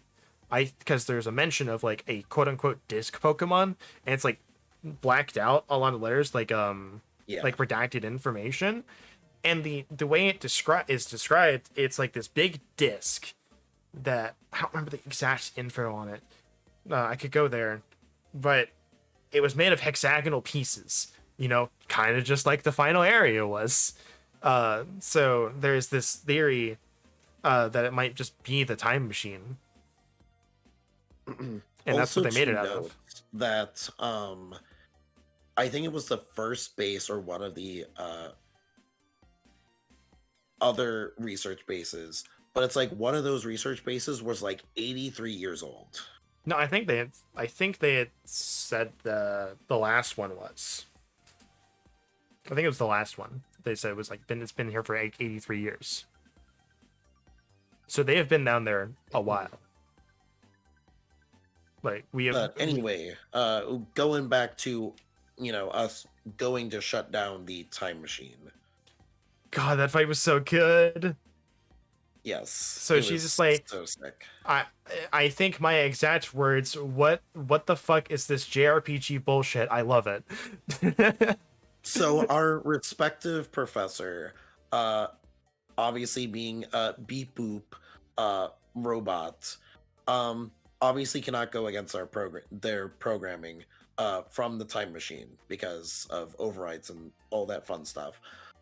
So we are set with a fantastic stage of them being up on this high top, Pillar that had crazy arena. risen up Yeah. as well. And they are just given a awesome title card, and they just simply toss down their Master Ball Master with Ball a filled Pokemon. team. Yes, Master Ball filled team of our respective past or future Paradox Pokemon. I'm just like, Yeah. oh my, in the music and like, because I think they were also like part crystallized as well at that point. No, the eyes glowed. The eyes glowed. Yes, That's what it eyes was. glowed. So it's like they just have this thing like just tossing it down, and then you try to put the Scarlet book in. Or I don't think you try and say, all right, like the final measure was like shutting down all the entrances and exits, and then throwing out your legendary, and you have to basically like think it's a weird puzzle to beat it. all of our Pokeballs are locked, Yes, the Pokeballs were unfortunately. locked. So we are unfortunately only left with eventually figure out we need to send out our Rhydon to fight the other Rhydon. So we get a cool thing of the power of no, not that's later. We get our cool thing of our buddy learns to have the confidence to get back into battle form. Yeah. And it's like this So super cool like fight yeah, as well. we get this neat kind of easy puzzle, a combat puzzle to survive the onslaught of the more powerful Rhydon. Because like I don't know how yours went. I don't remember like because mine's a dragon ground, so I had I the thought you were dragon fighting. yeah, might have been dragon fighting. I'm thinking Garchomp. Dragon fighting. So I had. I don't. Okay, my Pokemon still has like the same, like move set. I just don't remember what it is. I'm actually gonna look at it real quick. So I'm gonna put it in my party. I got on it instead of actually bringing it out. Koraidon changed into its battle form. So yes, you can just change it from its ride to its battle form. Yep. Let me see what moves it had, because it has the same moves. Yeah, Flamethrower, not good against a dragon. Collision Course, a really good move, but 5 VP and didn't do much damage. Terra Blast and Endure. So I had tried Collision Course, it didn't do a ton of damage. Flamethrower didn't do a ton of damage. And then I don't remember what happened, but my gut told me it was like, no, like this is the time to use Endure. The one time you've ever used Endure in your entire fucking Pokemon career. This is the time to use it. And then he almost one-shot me if not for it. Because what happens, if I remember correctly, was we just kind of trade attacks for a couple turns. And then the opposing Rhydon, I think, terrestrializes or He doesn't I think it did. terrestrialize. But regardless, they use like Terra Blast or something. I think he used Giga Impact. I don't remember. It was something really powerful. They take a turn to charge up, and Penny screams out that, hey, that looks like it's going to be really powerful. Yes, that's what it is. We should really do something to stop that. However, there is no stopping it. So we are obviously left to endure. Meanwhile, me still not using Kira, Endure. what the fuck? Okay, so I'm actually curious what happens if you don't use Endure, but I used Endure, and then immediately it's like some stuff happens. It's like you need to terrorize. You need to terrorize, and then you terrorize and like whoop its butt because Terra Blast is stupid strong. But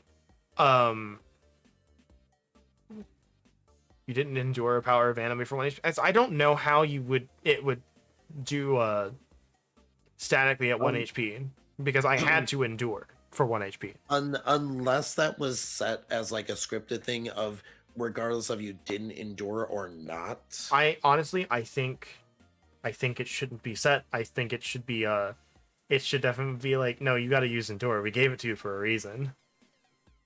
Yeah, that makes it less cool. No, I had the reads, man. I had the reads. I knew what to do. But the thing is, like, I don't see how the affection mechanic could go into play when we didn't use it. But you've traveled with it all the time. Fair enough. You've traveled with it for the entire game of like 40 to 50 hours. So that's where it comes in. Because remember, Pokemon also gain affection for like every step that you take with it in your party. So like regardless, it makes sense, but I really think for the way they did this fight, I don't think it should have been scripted. However, I still think my moment was really cool because I'm just like, no, this is the one time I've ever going to use Endure. I'm going to use it now because I think so, and then I was right. So same. So I'm like, I thought it was a puzzle of like, no, you need to figure, because I saw Endure. I'm like, I understand. I need to use this. When is the time? Yeah, because honestly, it's like So like power of anime for like 1 HP, like hanging on is one thing, but man, just in my head, this dragon fighting kaiju Pokemon just doing like the crossed fists against this whatever attack was and going "Argh!" Just like holding on with endure. Yeah, when you and also when you battle, regardless if they're not in battle, and then it's like immediately like you can Terra, and then you get like a Terra Blast, and it's so Yeah, good. it goes from like you being the underdog to you overpowering the other Rhydon with the power of friendship. It's really cool. I just like I think the entire ending sequence from like when you get into the lab to when you leave and do like the credits, I think it's basically perfect. It's such a good sequence. It made that long, boring Walk trek down. down there well worth the effort. That It payoff was so good. it was so good. Like it makes that journey. It makes the whole journey Mm. like worthwhile. For anything that you didn't like in this game, it's like all culminates in this moment, and you're like, hell yeah. Also, we didn't touch on like the title card change for when phase 2 started. I don't remember what it changes to, but it's like Sada the professor wishes to battle you, and then it like glitches out and changes like in a program way to something else, and I was like, oh, that's sick. It's so sick. I can't remember the title off the top of my head, but it's so good. It's like I can't think of anything about that battle I didn't like. Paradise Protection Protocol. Yes. I loved that so much. I just have a shitty memory. Yeah. But it's like going through so because also it involves the NPC friends that you traveled with and like interacted with in a meaningful way. Because it's like you travel, you battle with Nemona, like the first person you meet on this island, like period. Arvin, who you helped Mabostiv get better with. Penny, who you've solved her issue and helped keep all of her friends together. Like, and they're all with you in this fight and cheering you on and like helping you get through the stuff before that. Just I think a perfect culmination. Like one other thing to touch on, like before we got fully down there, is I feel like the text of the conversations in between the research bases was too quick. Like it was really hard to like read those because of like the text boxes themselves, and they also went too quick because it wasn't like a normal text box, it was just an auto running. So you had Pokemon down there who were volatile and were willing to initiate a fight, so you had to look out for them while also reading, because I was afraid that as I initiated a battle, I would lose out on reading all that text. I just stuck in front of the base until it was over. I think Yeah, it fair enough. honestly, I think honestly it probably could have been like an extra scene, but I did find it really cool that they were just talking with one another, and that you find that Nemona's parents are actually like the people who make Rotom Bones. Mhm. So like she's actually like super rich, and she's like, I don't want to talk about it. It's so boring when people like realize I have rich parents, and then like it makes everything I do not cool.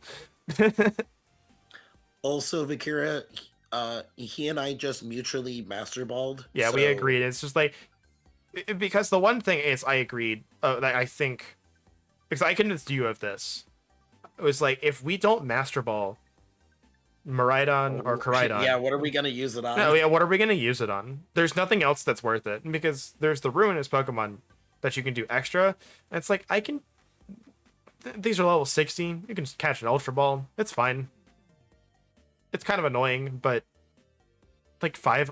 Mhm. I over prepared. I bought like 90 Ultra Balls. I used like maybe 15. Yeah, lucky you. I also had something with Burn. Yeah, lucky you. And I had Thunder Wave. But to go back to that, just I think all trophy ball. But I think overall, I think I would rate the Area Zero segment. I'd solid 9. Yeah, I'd say like 995. The only reason it wouldn't be 9.5 is because of the long trek down just being, I think it was a smidge too long before we got to Underground, when it Yeah. was that fresh new change of pace.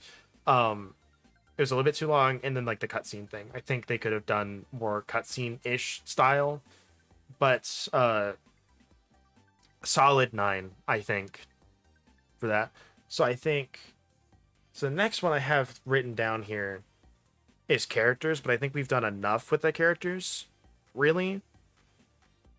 I will add in though, however weird that I find it, is that the school students are like, there are so many of them. There are like some old people, they're like they're like young adults, there are teenagers and like adults, and then there's like the weird thing I still just don't get it, is why are there actual preschoolers being just allowed to roam the countryside? It just doesn't Yeah.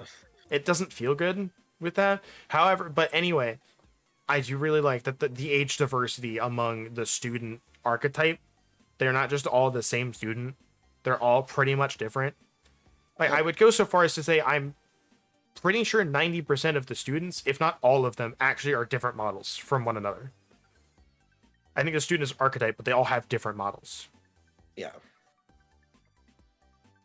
I want to add, I'm pretty I don't know 100% for certain. I think Koraidon and Miraidon come with the natures that is the best thing for them, for their offense stats. I think they are set to be either adamant or modest, depending on which one you get. Yeah, I believe so. Because I was like, oh, there was the random chance that my Koraidon just happens to be adamant nature. But when you said, hey, mine's modest nature and it's like perfect, I'm like, this seems set. But anyway, it's not a bad thing. No, it's not a bad thing at all. It's just that it's interesting that they would do that. So it definitely seems like it. Okay, so it's not just me. But anyway, music. As we have been listening to my favorite town theme in this game for the entire stream, which is Lavencia's theme, honestly, I think the music is better than it's ever been. Yeah. I know there's some nostalgic people. I know there are people who enjoy the old music better. I will say, And one thing. Also, some people who are really obsessed with a certain artist of a particular indie series. Yes. That helped with the soundtrack. He apparently helped make the Ruinous Pokemon theme. Yes, which I really, really liked. I think it's my favorite legendary theme, or at least my favorite like side legendary theme. Yeah. But I love the music. I can't give it perfect marks because I don't like the overworld music. It seems too ambient for most of it. Yeah. And ambience I think has its place, but I really just liked I don't remember what Sword and Shield had for all of its routes off the top of my head, but like Sun and Moon was closer to the other games where it had more outgoing route themes. And it's what I wanted on the routes, was like more music and not just ambient music, if that makes sense. Yeah. Though I will say there is like when you get on your ride-on and when you are on foot, the music actually does change. It's like a different version of whatever you're listening to. It's like the easiest way to tell is to go because this is the most noticeable one, is the area with the windmills where the Flying Titan has like its route theme. If you get on to ride-on, it becomes more outgoing and uses a different instrument set, even though it's being the same theme. So it's the easiest one to tell for me. I liked Penny's theme and Area Zero. Haven't gone after them yet. Nice to hear that Unova roamers may have competition. Yeah. I really wish the route themes themselves had just been more outgoing, but I think like Sword and Shield just wasn't super memorable with a lot of its music, aside from a couple of ones that I don't remember off the top of my head right now. But the gym theme was super good. The Team Stars double themes were super good. Yeah. Like the Titan theme is really good, and honestly, there was the Elite Four music bug. So I listened to the Elite Four theme, and it's really good. However, I got the bug and had completely forgotten that it existed. So I didn't think about it because the first 10 seconds of that song repeats over and over, almost pretty flawlessly, and it fits so well to make that a tense battle, which is what it was for me. So I'm like, I don't care. This is making the experience for me. I unfortunately could not hear mine well enough to tell.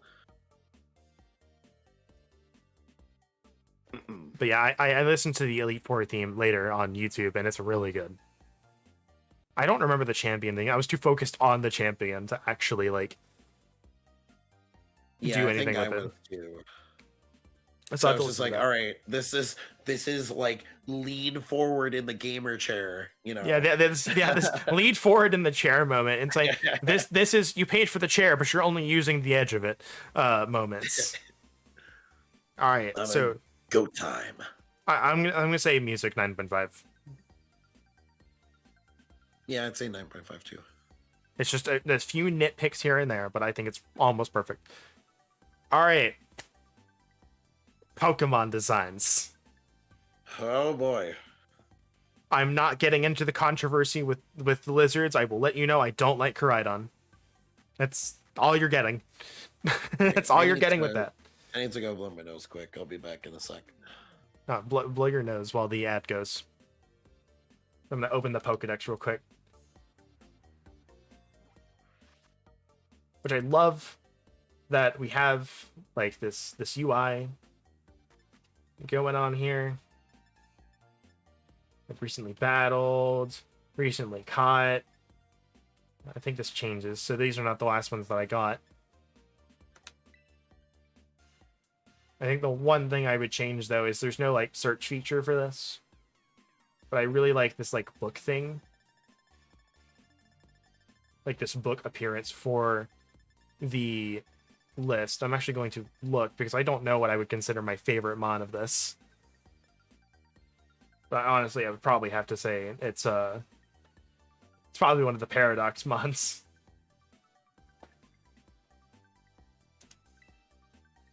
I'm going to say it's probably Iron Valiant here, if I had to pick one.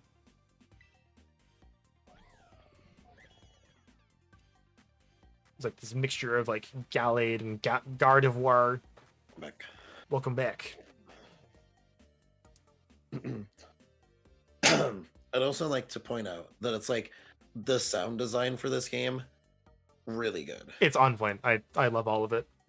Because it's like all the menu bleep bloops and like when you're like quickly scrolling through things and you get like the fast beep beep beep beep, beep, but then you also have kind of like that card in the bicycle wheel kind of effect in there too. It's like really satisfying to like go through menus and stuff. Yeah, I will agree with you, Vakira. I think most of this gen's new shinies are really not great. Yeah. I think most of them are not great. And Tandemaus / Mousehold is like almost like an offense with how bad it is. Because it's, for those who don't know, Tandemaus one has the weirdest quote unquote evolution because it doesn't even evolve. It just fucks and gains 2 to 3 more of it in your Pokeball.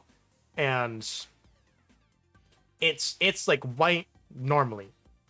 And it's very slightly more pink in its shiny form. You hatched a Tandemaus, right? Like, didn't want to hunt for that nonsense. That's probably what I'll do if I want one, but I don't really want one.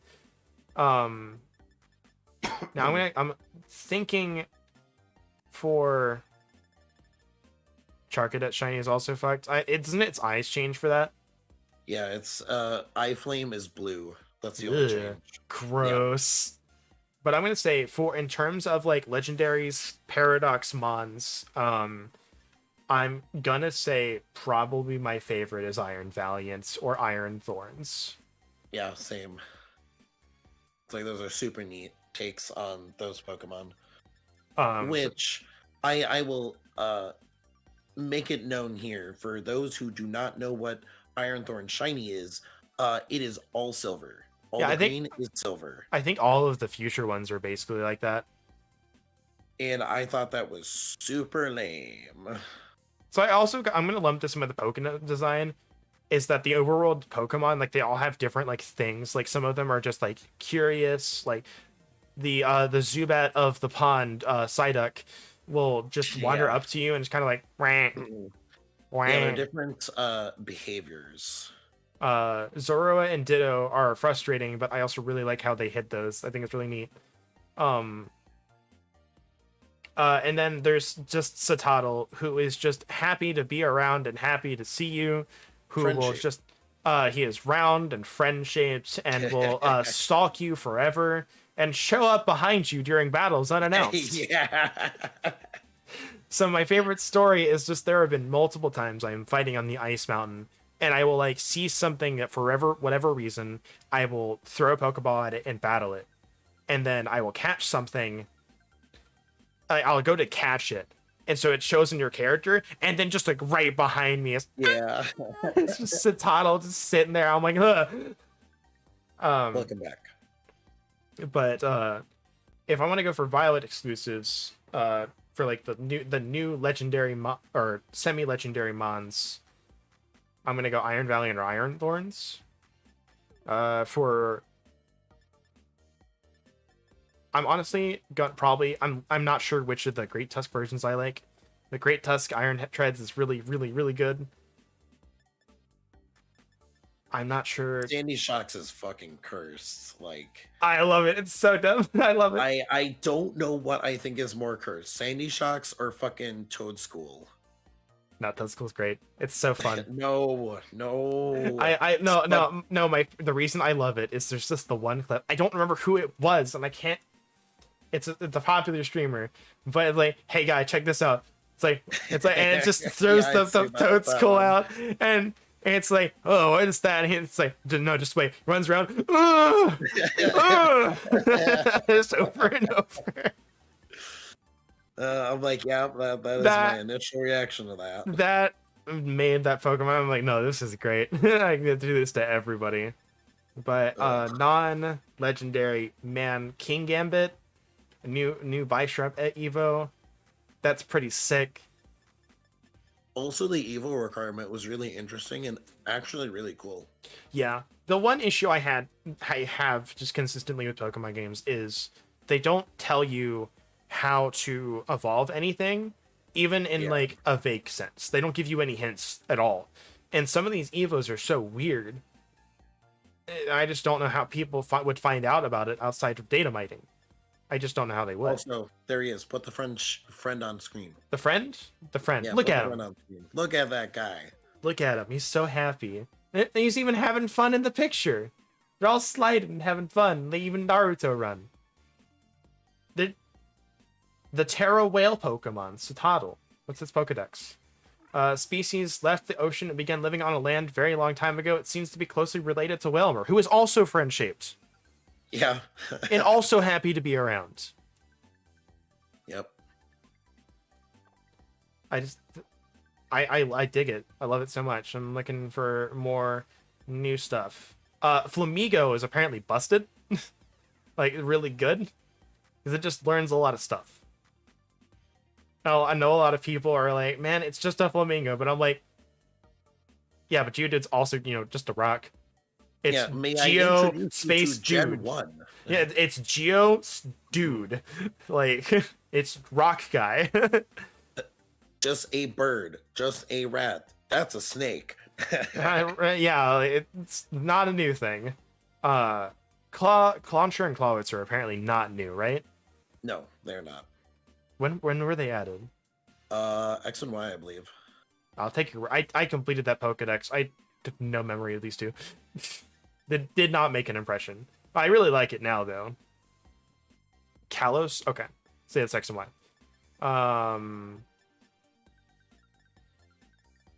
Fuck you, Kamala. I hate you. The worst catch rate ever. Orthworm is so good. Yeah. You and I both agree that Orthworm is a Dragon Quest monster. Yep. Have the little, like, arms that kind of spring out of the little collar there. It, Very, very Dragon Quest. and the name, top tier. A Bombardier.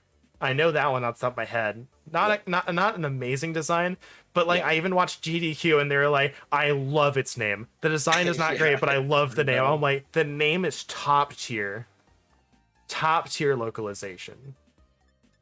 Okay, so I have to say it's Varoom and Revavroom. I really like it. However, I named my Varoom Varumba. Yeah. And I keep wanting to say it. Well, yeah, obviously it's a Varumba. It is. So we have Finnison and Palafin, which I'm not sure how I feel about its evolution thing, but I love Palafin's gimmick of like, Gimmick, all right, yeah. use this U-turn like move, and it transforms and comes back to fight for real. Yep. Um, Which, funny enough, it actually has the stats of a legendary Pokemon. does it? Yes, it has the stats of a legendary Pokemon. That's so good because it's apparently like based off like Superman. Yeah. But I caught Finnison first via an outbreak, so my brain was like, got it. This is a great name. Star Finnison. So I was like, that's a pretty good name. Bombardier. Wiglet is absolutely cursed. Yeah. Wiglet is cursed. Its shiny is even more cursed. It's yellow. It's the piss worm. I think I broke him. What? I think I no. It's like I was just saying its shiny is cursed, and you were just silent and just like picturing you thinking. No, I thought I said yeah. No, it may not come I through. guess it must have not All come right, through. the line everyone loves, the Tinka line. Yes, Tinkaton is probably one of my favorite non-paradox Pokemon. So if you have to catch a Wiglet, Wiglet's a pretty like Wugtrio is a pretty good water type. Honestly, it's got some really strong stats offense wise. It's just paper thin. But like the Tinka line's pretty good. I never used it, because I think I got it too late and I kind of was set in what I wanted to use. But I think this game, I definitely made an effort to go, I don't care if it's new or not. I want to use something I've never used before. So my entire team throughout the game was stuff I'd never used before. If I used it in a game before, I didn't use it. Yeah, that was part of what I adopted too. I wanted to still play with a Gardevoir in the team, but for the most part, I was playing with mostly new Pokemon from this gen or stuff from other gens I never touched. Yeah. So I really enjoyed that aspect of like using new things and going, oh wow, this learns that, oh wow, this is really good at that. Like, and just making it a fresh experience. And I want to play this again and maybe mess with the routes a little bit more. Again, maybe do a new rule set. For me, it was three new, 3 never used. That's fair. But it's like, it's still essentially the same concept. It's like stuff you've never used before, whether it's new or just something, or just even if it was old, something you'd never used. Because like I used Crocodile. I've never used a Crocodile before. I loved using him. He was great. Espratha. This evolves from this tiny little flower bulb, and I don't get how it turns into an ostrich. But he was my second shiny. I named him Sunday because he looks like an ice cream thing. I thought they were two separate Pokemon. Yeah, no, Spliddle falls into a Spratha at like 30 something. What the fuck? Why? Yeah. Can I see the shiny via this? I don't know how I. Yeah, you can see the It's shiny. right It's there. like I don't know how you change it, but Uh, oh, up and down. Yeah. But yeah, but you can hear the cry, which is really neat. But yeah, that's the shiny version. Looks like ice cream. So I was like Sunday. Yeah, Rage Monkey. Primate finally got an Evo, and it's just, yeah, he's so angry it died and came back. That was one of those things that I used for like my main team after getting that. And honestly, I had a Primate on like my team the entire game. It was actually really interesting. I had a Palmot for my fighting type, so electric fighting was really good. He carried some weight. So much weight. When Ultra Instinct goes wrong. Yeah. But we had Relor and Rapska. It was like this little dung beetle scarab Pokemon. I thought that was really neat. One of the few instances of the Let's Go mechanic used to evolve.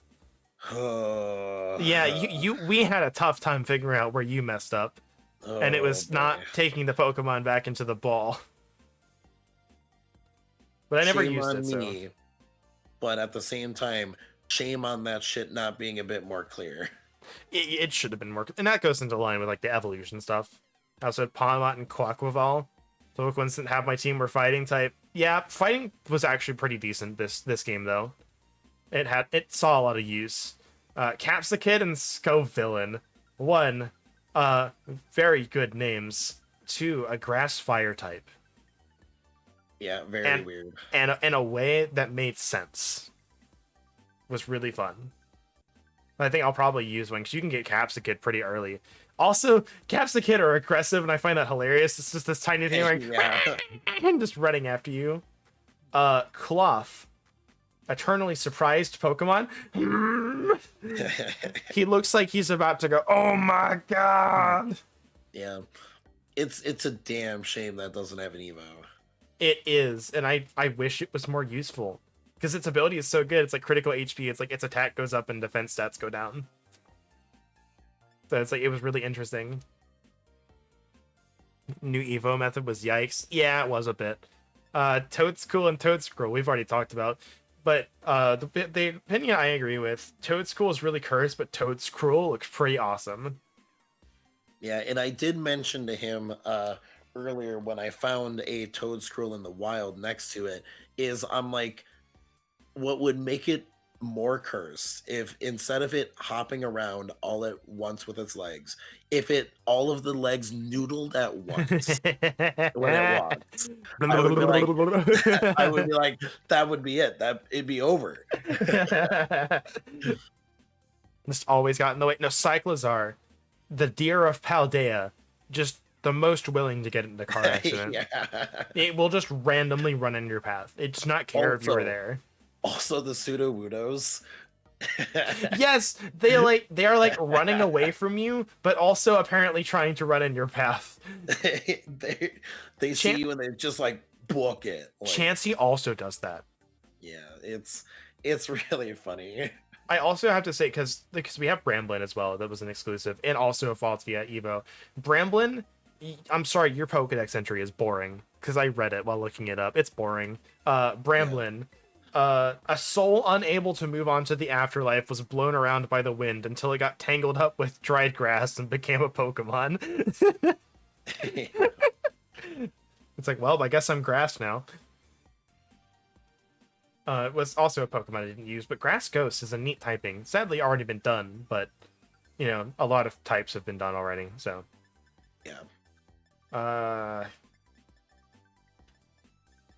Okay, so many Pokemon so great in this gen. All right, so I have a story. All right, so if you go to the Northwest, and if you watch my the casual Pokedex stream, while it's still on Twitch, I haven't uploaded it to YouTube yet because I need to get a thumbnail. Have I seen a Drifloon get caught in the wind? No, but I want to see it now because I bet it's hilarious. But in the northwest, in like the little like, wheatlands area, you can find Stunky and Skuntank and Scarlet. So Skuntank, as I have found, has a terrible catch rate, but it shares its moveset with Stunky, who has a better catch rate. And its moves were like Night Slash, Spite, Memento, and Explosion. Yep. So it's got like a coin flip to just immediately explode itself and die. And so I tried to catch 3 of them with quick balls. It would just immediately break out and explode. Yeah, having a coin flip on this thing using a move that is going to make it faint, really awful design, but at the same time really funny. It was really funny. The new Tauros, like the look of it, like the overall look of it being darker, I think was really cool, but I think they could have differentiated between the fire and water forms a bit more. Because in a sense. I feel like it could have been more pronounced, is what I mean. Like, I suppose, yeah. I don't have I'm, them to show off. I haven't caught them yet, but well, the thing is, like, if you look at them like side by side, standing still, they're more prominent. But at the same time, like, just in movement in game, um, I can say that, yeah, sure. I would agree that they need more to stand out. yeah, that's what I mean. It's just like it could be more. The fire could be a bit more pronounced, like maybe on the mane a little bit. Have the water on like the tail or something. Because I believe they have like some like It's on the head and the mane. yeah, like pseudo jewels or whatever. Yeah. Oh yeah, they also changed. For those who don't know, they changed Magnezone this gen. You don't have to find a specific electric place to evolve. It's just a Thunderstone now. Yeah, Which a lot of Pokemon that had a go to X place to do a thing, they are now stones. So Crabominable from Crab Brawler is now an ice stone. Leafeon and Glaceon, I think they changed. Yeah, they made those stones now, so you don't have to find those places. Okay, Shroodle and Grafaiai. One, I love the names, but I just never use them in anything. Like, Me neither. look at him. He looks like he would. Shroodle looks like he got a little whistle there. Yeah. No, I can't do it again. I can't do it again. Shroodle looks like he comes from like the. I got it. It's the Dilbert comics. He looks like he comes out of the Dilbert comics. Yeah. And then Grafaiai. I found it randomly, and like looking at its face, I can definitely see the evolution resemblance. But I was just like, oh my gosh, it's a new monkey, and then it was like, oh, it evolves from Shroodle. What? Yeah, I did not understand that Evo at all. I'm like, they look similar, yeah, but like, ugh. So we also have like Wild Toxtricity and Toxel now, which I love. I didn't use them, Yeah. but I just found that was really fun because you can find Toxel super early. Mastiff, I never used it. It's kind of just a dog. Yeah. But due to its place in the story, I'm just like, Mabostiff is kind of just a good bean. But I've also never seen a Mabostiff roaming around the wild. Every single one I have found was a Zoroark. Oh, that's unfortunate. So I had to evolve it. Farigiraf is great. It's got a new hoodie. It's orange. I don't know how you evolve it, but I believe, if I remember correctly, is it has to be above X level. I don't remember what it is offhand, but it needs to be knowing the move Twin Beam. Twin Beam. Okay, I had to catch one because didn't want to level it up. It's its butt. It is its butt. It's got a new hoodie now. Yep. The Dunsparce. Yeah. Which, for those of you who don't know, out in the wild, in maybe eggs might have the same chance. It is a 1 in 100 chance to get a 3 section. Yep, it's a Dunsparce.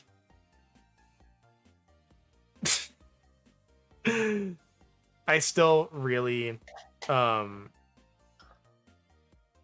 I don't think Eevee and Legends got the stone treatment because it still had the places that you needed to go to evolve it. Because it still had like a grass stone and an ice place.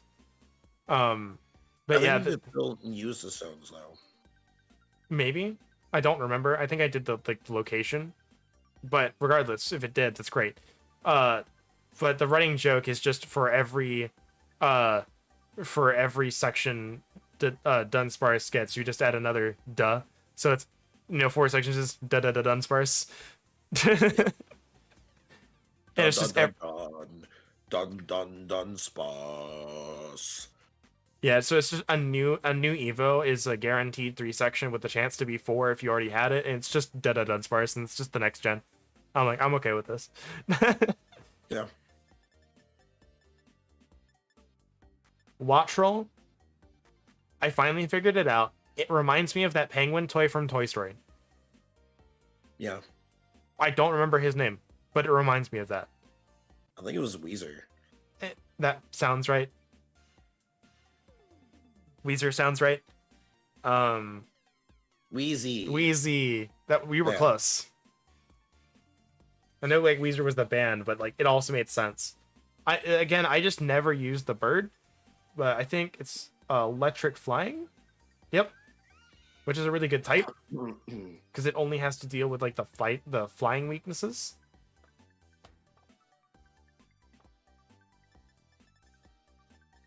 Tadbulb and Bellybolt were also something I never used. Which apparently that's also a Thunderstone. Yes, it is also a Thunderstone. I really like the design. I really like his little happy face. The Another Elefrog. friend shape. Yeah, and he's got the little electro orb on his stomach. The one thing is like Tadpulb's shiny Yeah. is really bad because the little orange bits on the like the light Yeah. switch thing and whatnot, they're apparently just red. That's the difference. So I just check every single one I run across. I also found it funny that Bellybolt's ability is like slightly bugged. That it's like if you knock it out, it would proc its ability, even though it is being knocked out. Yeah. So as it is returning to its Pokeball, the ability pops up. Yeah. I don't know if they fixed that or not, but in my playthrough back in 1.0, Yeah, I saw it because the gym leader I know has it. Maybe it says Charge if revived. Who knows? Yeah. But we got Charcadet. And while the shiny was unfortunate, I really do like its Evo thing. So it's like Yes. Charcadet itself, it can like appear basically anywhere, but it's rare. And you go to this wandering guy. Yeah, you go to this person and trade them 10 Bronzor parts for Scarlet and 10 Sinistea parts for Violet. And then you make it. And you make the item and you use it on it and it evolves. So apparently someone said that the like Armourouge's like parts like look like Bronzor, and I don't see it. Or Bronzong, and I just don't see it. Yeah, I don't see it either. And they say the same thing with Cerulege and Sinistea. And I don't see it. I can kind of see like maybe the color scheme for Sinistea here, but it's Now- more likely it's Scarlet and Violet. Now the thing is, if you reverse them, I can see a difference. I can see a similarity. That's like if Cerulege had a bit of, the Bronzong stuff, and Armourouge was kind of like Sinistea. Yeah. The other thing they said was like Armourouge was like Fire Psychic, and which used Psychic for the Bronzor, and then for Sinistea was like Ghost for Cerulege, and I'm like maybe, but I think it was more the reverse of because it's Fire Psychic, we want you to give us something that's a Psychic part. Yeah. But the similarity is there. I'll admit. But I really like the designs, like Mega Man-esque. Yeah, we already talked about Annihilate, which is such a good design. I love it. What else did we have that was new? Was Florges new? No. Florges also really rare. I love Knackly, Knackle Stack, and Garganackle. I love our little Minecraft Saltmon. Yep. Perfect fuel for the salt mines for A Link to the Past, which I'll be uploading the finale to later.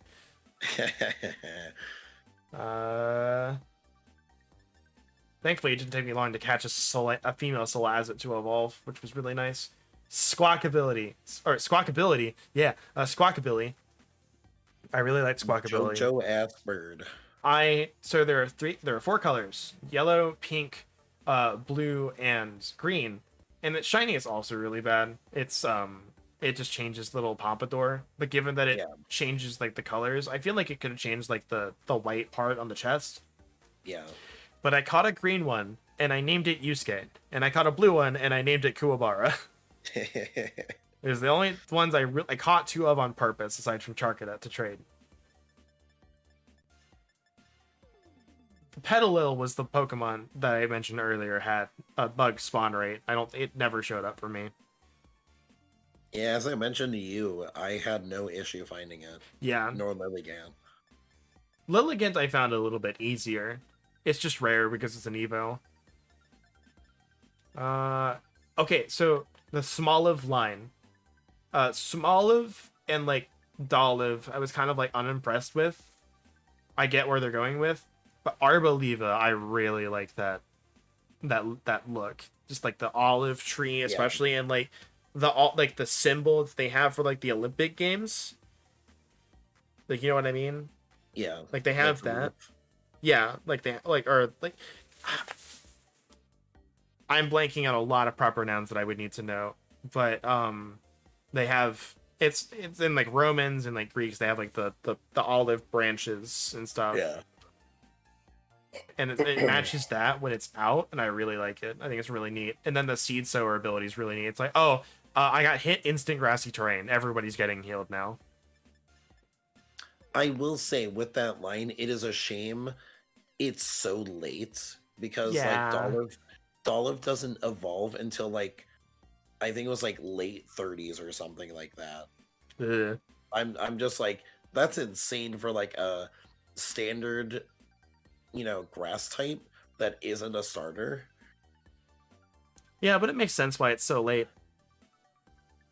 But anyway, we have our bread boy, Darkspun, Red and Doge. Fido.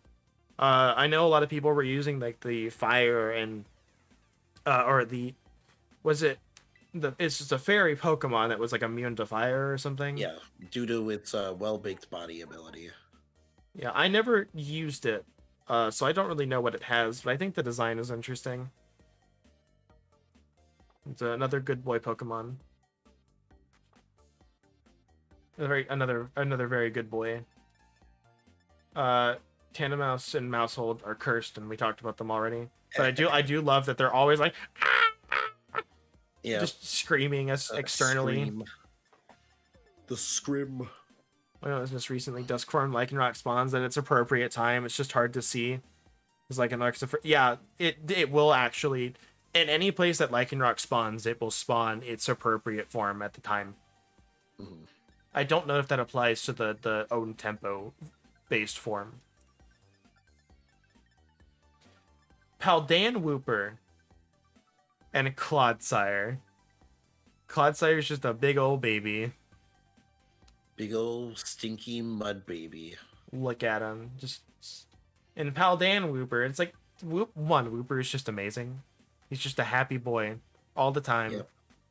And it just makes me love Clodsire more because there's the one Rika, my favorite NPC in this game, has one, and it's just her like the Pokemon or the trainer in interviewing is like, all right, you seem like the type to use this Pokemon. Nope, this one, this one, this one, this one. Nope. It's like, so what do you have? I have the baby, and just holding Clodsire. The baby. So what else do we have that's new? I love that Corviknight got a natural enemy, and Tinkaton just playing golf. Yep. What else did we get? Did we Palmont? The Palmy and Palmo are like super frail, I felt, and then like it had that weird Evo step that it didn't tell you about. I had to find out from someone else that it was the Let's Go a form. I believe it was me. It was somebody, but Palmont electric fighting with a high physical attack stat carried some dang weight. Like it carried its weight for the entire game. It never left my team. Not to mention its really busted move. What is it? Revival Blessing. It's I not don't the know if only you one that moved it. gets it, but it definitely is really good. I never used it because I would just use a revive. But if I Yeah. ran into that point, I could use it. Nimble and low kicks. I really love Common Rider low kicks. It's my new favorite Tokusatsu series. Nimble, I feel like, and this goes for a ton of Pokemon. I feel like they should have made it bigger in the overworld. I really like the Yeah. grasshopper design, but it's so tiny. The number of times I ran those fucking things over, I tell you. It's so tiny. I really like low kicks. It looks so awesome. Its animations are good. Nimble being like small and afraid works really well. All right, so here's the one that I never saw coming. So we have Tarantula, the little tarantula thing with like the bag of web on its neck or silk. Yeah, I was kind of like, oh, this looks cool. I'll try and evolve it, and then it like took a really long same. time to evolve, so I put it in the box. So I have a picture on my Switch of just like when I saw its evolved form Spidops out there, and it's just like this like stick bug spider thing that's just walking on its legs and doing its thing, like a Yeah. on two legs, and it's just walking around doing its business. And I was in call with you, and I said, "What the fuck is that thing? I want it." Yeah.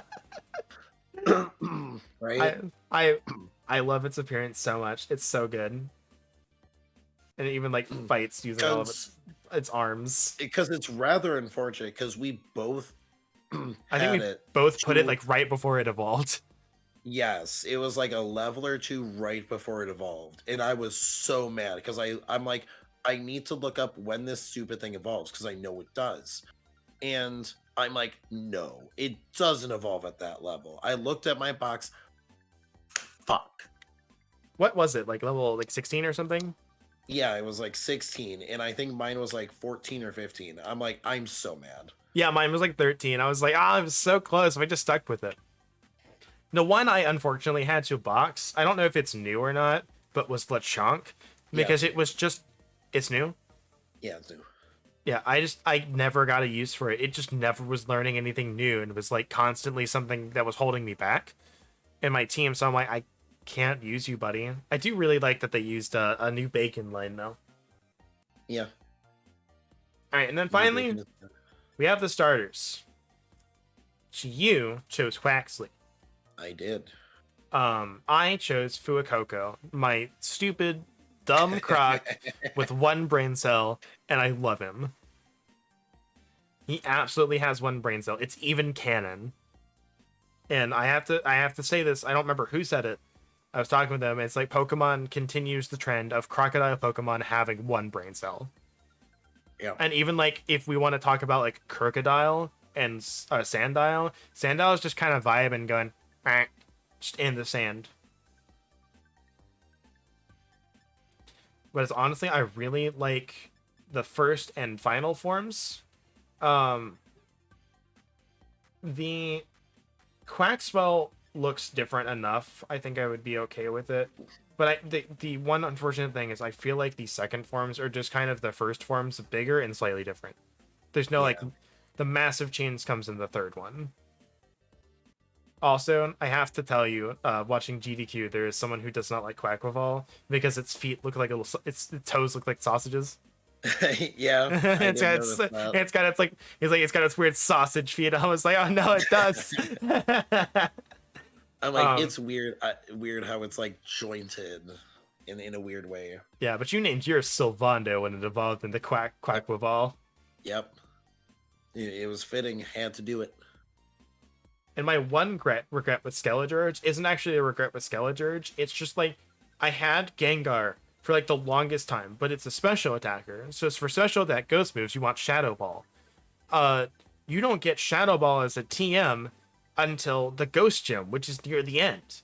Skeledirge gets freaking Ghost Shadow Ball on like level on like evolve.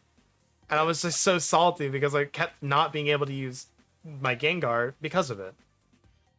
But honestly, someone said it in the chat, I don't remember, but it's like the Pokemon designs this gen, aside from the shinies, I love all of the designs. They're so good. Like, if not for this, like the second form of the starters, which if you agree or disagree on, I don't care. That's your opinion. This is just my opinion. I still give the designs a 9.5. That's like your opinion, man. I like Zoiks, dude. I'm gonna be here sitting by myself eating my sandwich. But yeah, I 9.5 on the designs out of 10. I'd say like a 9. It's a 9. Yeah. Still a little bitter about the Let's Go Evo. Yeah, you had a bad time, and I helped you for like 30 minutes on that. Um, but I'm kind of nixed the last two and just kind of talk about like the design of this game. I think lent itself really well to because I have area design and then just gameplay loop and quality of life as a thing. So we're just gonna talk about the rest of the game now. Is we have like the area design is really good because you don't need Koraidon's right abilities to do much of anything. You can pretty much go anywhere, and with the exception, I think like the Dark Team Starbase, I don't think there's anything blocking you from going anywhere aside from like levels. Yeah. Which, and funny enough, like if you time like your dash and your jump right, you can like triangle around the dark base's like wall to continue onto the water city. That's hilarious. Yeah, I saw a clip of someone doing that. I'm like, you can do that? I'm like, damn, why didn't I do that? But yeah, like you don't need it. It's really helpful because it lets you get a bunch of other stuff and like get like water Pokemon when you surf. You can move around faster when you dash. High jump lets you get on places. I am really salty for my Pawmot that they stuck Brick Break behind Rock Climb. You can't get it anywhere else. So like for the longest time, like the best move that Pawmot had was like arm thrust and low sweep. So like when I finally got him Brick Break, I was very happy. But I think his fighting time was over at that point. I've not used it more than once or twice. The area design I think was very good. The levels I felt outside of the story events, I feel like the levels of the Pokemon was appropriately paced. I wasn't running into it. The one I will complain is we talked about this is don't jump over bridges. Yeah, don't because jump over bridges. It's very clear from the way they designed the game that they want you to explore. Well, they want you to explore, but like to get to the normal city at a appropriate level, they want you to go up the right side, go through the dig site in Zappapica and then the Dally Zappa passage, and continue out the other side to get to the normal gym, because that leads directly to it. However, if you are like most people, I imagine, and you went up one side and you came back around to do the other side to get to the Water City gym, and the port and the Dark Base and the Flying Titan, you probably were like level 30 and did that gym, and then you went, oh hey, I did the water gym, I'm gonna go northeast along this path to get to the normal city. Well, you have to cross this bridge and go on this little section of land to get there. And across that bridge is level 50. Yeah. And then you go back across the bridge towards the normal town, and it's level 30. And I feel like that section of land should have been level 30. Because it was like level 50 for like no real reason. Yeah, there were just a lot of places that it's like, oh, this is X level. And then you jump over a river because you can, and you don't have the ability to swim, and you're just like, oh, I can just jump over this. And suddenly the Pokemon are like 10, 20 levels higher, and you're like, why? Uh-oh. There's no indicator. Yeah, but Pokedolls have never been so good. Yep. I never used any, but once I ran into a Pokemon, I was just like, goodbye, I'm out. But I do want to talk, like, last, before DLC talk, is we do have quality of life. Now, on release, this game still had a lot of bugs, but it did carry over a lot of things, and it didn't. For some reason, you can't turn animations off, which I'm assuming is for multiplayer. Yeah. I'm assuming it's for multiplayer. It's that you can't turn animations off. I think it's a bit weird, but whatever. The weirdest thing is you can't turn off shift and set, or switch between the two. It's always on shift. However, and then there's the tips thing for a while, you will like go to the Pokemon Center and then Nurse Joy will give you a tip, which I think is in itself a great idea. You can turn it off if you want, However, the problem lies in the tips she gives you. There's a bunch of things this game does not tell you. Like if you press right on the D-pad, you get to see like what TM list you're watching. Like, okay, I am watching this TM to see if I get the materials for it at any time, and you can press the right button to check on it. And you get to see your sandwich powers and timer. You can press left to open up the map, not the map, the customization screen. Down is the camera. I have to check that real quick. And then up is like the emotes. But nothing tells you that. Like half of those nothing tells you. Yeah. So it's a little bit weird. And then they changed they kept the fact that the main source of level up was your XP candies. Like that was the main way to level up stuff higher. My taskbar just restarted itself, so all the icons are just popping back in randomly. Yeah. It's really distracting. But they kept that, which I'm fine with, especially because the terror rates are much faster. You aren't they're much smoother. There's no it doesn't feel like a time filler. There's still a lot of bugs with it right now, but we've already been over that. It's filled with various things right now. It's too many to list. But I will also add out there that if you are only leveling stuff to evolve, what I would do is consider taking a really strong Pokemon, probably around level 70-ish, if you've got one, going down into Area 0 and just fighting the Pokemon down at the bottom. They're all like level 59 and 60. You give the lucky egg and throw them in first and swap into your main. They're getting like 7,000 XP a battle, and if you're one-shotting it, it's super fast. Now, as another aside, if you cannot do that, and you're getting up to 70, what you can also do is the Chansey method, which they always spawn near the fairy base. And if you make a ham sandwich, normal ham sandwich, it'll give you, I think, normal power 1 or 2. So basically, only Chansey will be spawning, and obviously, if you hit Chansey with a physical move, paper, she will explode. So those give around, depending if your lead Pokemon kills it or not, is roughly about 2,500 to 3,000 if you have the lucky egg, and everything in your sub in the back row is gaining like 1,500.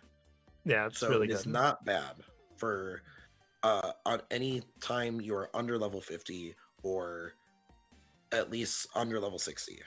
Yeah, because I was trying to farm candies to get like Dragapult and Hydreigon and some of the Pokemon that are really high level, and it was so slow trying to get the candies and just constantly using them. And I went down there; it was so much faster. Now, after you evolve, I would honestly just do the raids and just stock up and then just power level something. Yeah, what Austin John kind of recommended is a fighting type. Because fighting types are really good to kind of like power level and do a bunch of raids. There's not much they can't really do. Yeah. Because like Lucario is a good solid choice, and using a, either physical or special. Special has its own perks and downsides. Like you can't get burned. So, well, you can get burned, but you're not going to care because you're a special attacker. But it's like fighting types, they can take care of dark, ice, steel, and rock. So if you power level one of those, you can easily do those types by yourself. And then as soon as you get that Pokemon set, you can use that Pokemon to level up other Pokemon. Mm-hmm. There's a bunch of ways to do leveling in this, so it's not just the candies, but that's definitely like the way they made it for. They give you a lot of candies, money items, Terra shards. But honestly, like the gameplay loop in this, it's really good. Yep, end game is fun. End game is fun. Doing Fill, terror raids. filling out the Pokedex wasn't a chore. Nope. It Most of the was, things were pretty easy to find. it was a little bit of a chore trying to get all the stakes. But I did like Yeah, the that placement of them. They were never like super hard to get. It was just they were just more out of the way and slightly hidden, so you had to look if you also wanted to find them on without the guide. on the subject of looking for those stakes, it was very nice that Spiritomb is just around. Yes, he is just in the ruins, in the ice area. He can just show up. You There are don't. two There's spots. There are two spots on the mountain, in the icy mountain, where it will spawn all the time. Yep. There's no bullshit. You don't have to It find is just 100 there. wisps or anything. You don't need to get a special odd keystone and talk to X amount of bullshit things or do this other bullshit thing in the underground. It is just there. It's really nice. I just happened to like walk up. I'm like, oh my god, it's a Spiritomb. Yoink! Like this is the fastest decision I've ever made. So it's just like get it. Gimme Ghoul That's was a bit one of those. annoying, but Yeah, it's one of those nice quality of life things this game did. Is there a lot of Pokemon you go, oh shit, it's just here? I feel like later gens, if they don't have the Pokemon material thing again, which they might not, they might keep it. Gimme Ghoul is definitely going to be probably a money item. You're probably going to be like, all right, instead of 999 coins, you need to spend 10,000 Pokedollars to buy this item to use on Gimme Ghoul and evolve him. Yeah. But I wish they hadn't made the number so big for him, but I get why they did. Yeah. Because it makes sense, and it's not too hard to get. I just don't know how long the Gimme Ghoul chests take to respawn, and Yeah. where they all are.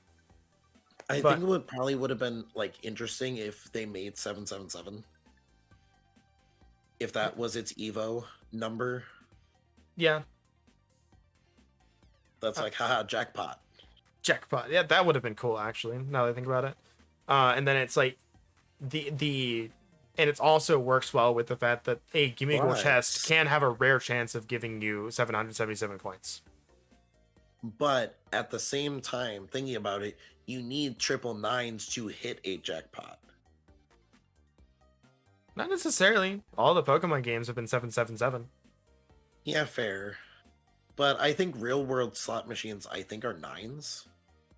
I I don't gamble, so I don't know, but I want to say it's 7 in real life too. I have no idea. Yeah. If anyone I in don't know. chat Might be knows, just put it specific. in there.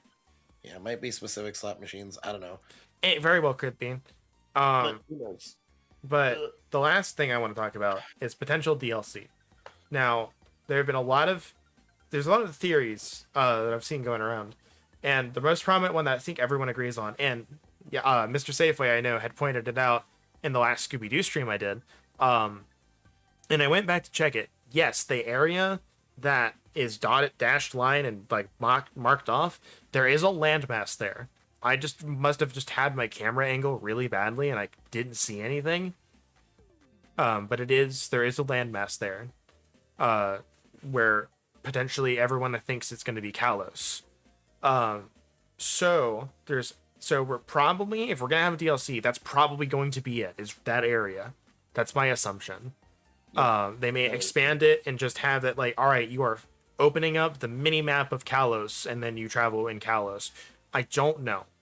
I'm hoping that they do this. But the other thing is if we played X and Y, we have the story of Az, the king who sacrificed thousands of Pokemon to bring his little tiny flower baby back, and then went on the warpath and shot a blast from that cannon into some continent. The theory is that he shot the cannon that he shot. The shot ended up in Paldea, and like just happens to have mutated all of this stuff in there. So like to cause like Herba Mystica and like new plants. I'm not sure how much I agree with that. Mostly for the fact that they say the first history class says the crater itself is like 1,000,000 years old, and Az was only like 3,000 years ago. And it would just doesn't make sense. All this, the stuff just doesn't line up to me.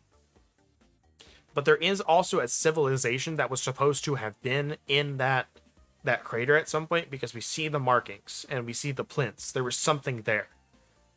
Yeah. So I wonder what it was. I don't. I think they died out or went somewhere else. I don't know, but I don't think they were killed by a cannon blast from that cannon. I don't know. I don't think all the info lines up for it. Regardless, I think if we get a DLC, it's probably going to be Kalos stuff. Maybe we'll get my favorite fluffy edgy boy Absol in.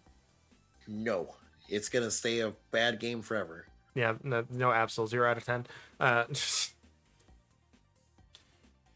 But yeah, but other quality of life I forgot to mention is that they left and right now swap between different items in the bag, but you can't like do like scroll pages in the bag. Yeah, that sucks.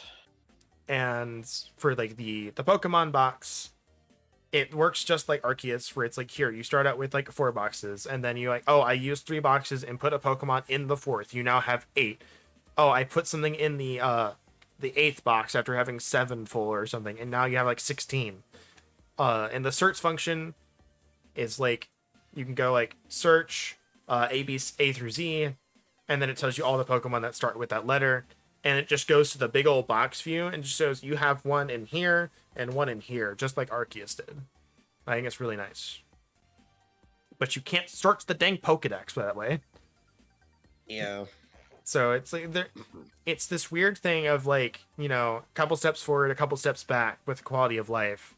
But it's nowhere near as bad as Brilliant Diamond and Shining Pearl was. At least. But I think just as a whole with this game, I think I would rate it 9 out of 10. Lowest I would go is 8.5. I think this is the best Pokemon game we have had in a long time, if not ever, outside of side games. Yeah, same. I would also give it a 9, lowest 8.5. Because it's like I liked Sword and Shield. I wouldn't say I loved it, but I definitely really enjoyed it. Contrary to what Dragon says. I hated it. I played it through and beat it, but I don't like it. But then I found a new love for this franchise with Legends Arceus. Yes. It's like that game was so damn good. And this game just takes so much from it. Yes, this game combines the best stuff of Sword and Shield and Legends Arceus and makes a beautiful package. I absolutely agree. Like, so Legends Arceus, I fell in love with it. Like, the last Pokemon game that I wanted to complete the Pokedex on X and Y in Omega Ruby. I don't think I had much to trade at the time, so I didn't do those. But I basically did. I did complete the whole dang thing. Sun and Moon, I got the wind knocked out of my sails when I didn't realize ahead of time that the National Dex wasn't there. And I thought it was. But that's neither here nor there. I didn't do anything with Sword and Shield. Knowing that I had to do so many of those raids, I just stopped playing. I just didn't care. And I didn't buy the DLC because the first DLC was your competitive like one. You got all the mints, the nature changing stuff, the EV stuff, the IV stuff, like all that. And the story was like an hour, and I'm like, I don't want to do that. I play these games for like story and catching Pokemon. I don't play competitive. And then the Tundra came out, and that's what I wanted to do, but you couldn't buy it on its own. You had to buy I Love Armor and Tundra together, and I'm sorry, the Tundra for me is just not worth $30. This game, after Arceus came out, I was just like, this is fantastic. Like, I honestly believe I would give Arceus like a 9.5 out of 10. It's minus 0.5 because there's no Absol. I really just enjoyed that game immensely. There were a couple issues with it, but that's neither here nor there. They took a lot, they learned a lot from that game and from Sword and Shield and put it in this game. And I've literally had a hard time deciding whether I want to play Final Fantasy 14 Yeah. and this game. I have Yeah, literally yep. sat there for 30 minutes trying to figure out what I want to play. And I think that's one of the best compliments I can give this game is I've just had an immense amount of fun playing it. And I want to As play it again. yeah, as someone else I've seen as their status, I since this game came out is I hate I hate this game because it is so stupid fun. This Yes. game is so bad because it's so fun. The most accurate thing. This is the best Pokemon, but there are performance issues due to the same two reasons you also hear: no time and system limitations. The one thing I agree with is and I it's not Nintendo. I think it's the Pokemon Company, but the post that said Nintendo is Scarlet and Violet is the best mainline experience we've had in a long time, and this game is the worst game that we've ever had because of Nintendo pushing for releases are not two opinions that exist exclusively. They can have that same thing. I think this is the best game with the worst launch. I think that's the best way to put it. Like, Yeah. but I will iterate for anyone who is watching this and is wondering. I think I may edit it into the beginning. Is if you're wanting a recommendation, I did not encounter anything game breaking while playing the story. There are a bunch of ways you can back up your save. I don't remember it. Look it up. Scarlet Violet load backup save if you crash or something or lose it. Quick Google search. It's a quick Google search. There is a way to do it. But the bugs did not affect my game experience at all. I had so much fun with this game, despite its technical issues. And if they keep moving forward like this with the game quality, I'm happy to keep playing Pokemon. I just really hope that their upper management gets their crap together and stops pushing out yearly releases or whatever BS they're doing. Yeah. Because he and I have both came to the same kind of conclusion that if this game had like 6 more months, it would be perfect. Minimum, yeah, it would be fantastic. This game is in final stage development. The main core foundation of this game, story, gameplay, stats, the formulas, they are all here. They are all here in this game, and most likely work as intended for most part of it. However, there are a bunch of bugs, which leads me to believe this game is largely finished. It just was not finished with bug testing and optimizing, which is the last part of the process. Yep. Look at what Extra Time did for Sonic Frontiers. Exactly. So I have not played Sonic Frontiers yet, but the amount of enjoyment I have heard about that game is massive. Honestly, Sonic fans, you guys are eating well, and I'm happy for you. Yep. You guys have not eaten well for a while, I don't think, and you guys got a nice got a nice sandwich with Sonic Frontiers. You have a sandwich that actually has like the top slice of bread. You got some quality meat, and you even got like the top slice of bread. You have a sandwich that has the sausages facing horizontal instead of vertical. Yeah. Also, sandwich meat that is not clipping through the bottom bread into the plate. A sandwich with flat tomatoes instead of the semi-sphere ones. You need to make a monster sandwich before we end the stream. Oh, you know what? You're right. I need to show off this terrible sandwich minigame. No, not monster. I'm sorry, perfect. You need to show off a majestic sandwich. Watch my game crashes, even though I haven't done anything. On your odd, awful lizard. My dumb one-celled sandwich addict. Yep. Fun fact, if you nickname him, his nickname changes. So it's like, would you like to ride like Big Zappa was the one that I saw. What hell are you making me endure? I don't know. Let's see what I have. Let's find out.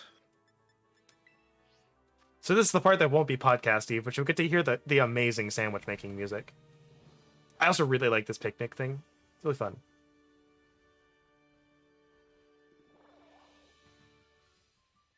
Make sandwich. All right, let's see what we got. All right, what do we want? All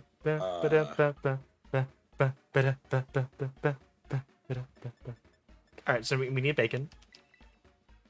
Bacon. Yeah. Or throw some chorizo. Chorizo. Yeah, throw some of those lovely sausages in there. All right. You know what? Potato salad goes really well with both of these things. You know what? I think maybe some pineapple. Some pineapple. Everybody loves pineapple on everything. Yep. On everything. You know what? Top it off with some cheese. Cheese goes with everything. All right. Oh, you know what? Mayonnaise and peanut butter. Oh, delicious. Are you sure you want to put cheese on there? I hate cheese. Yeah, you're right. That makes it better. Mayonnaise and peanut butter go great together. Yep.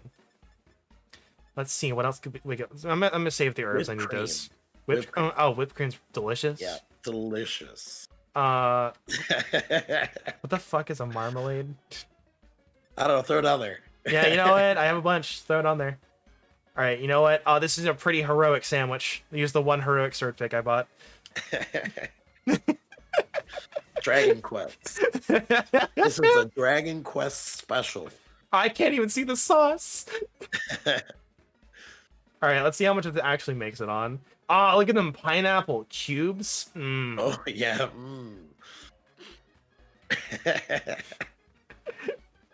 Some delicious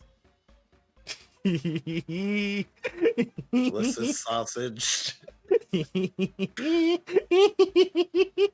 Oh yeah, perfectly spaced. Ah, it's great. Hold on. Ah, yes. Listen to that. Excellent flip. Yeah. Oh my god, look at that bacon. It's like an inch thick. Ooh, it's like a brownie. It's still on. Let's go. It's like a meat brownie. All right, I'm making the cursed sandwich to end this off. Remember, I need to get a screenshot of it for the end. Yeah, thumbnail. Oh, the sound effect's so good. Delicious. All right, there's only more bacon. All right, probably some of this is gonna fall off. Oh, there it goes. Oh, there it goes. Goodbye. What? Whoa, what the hell? All right, here we go.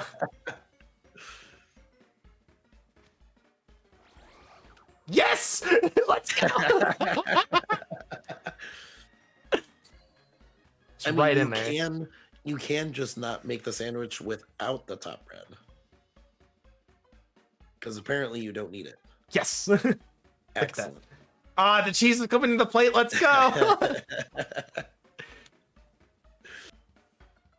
All right, 1-star sandwich.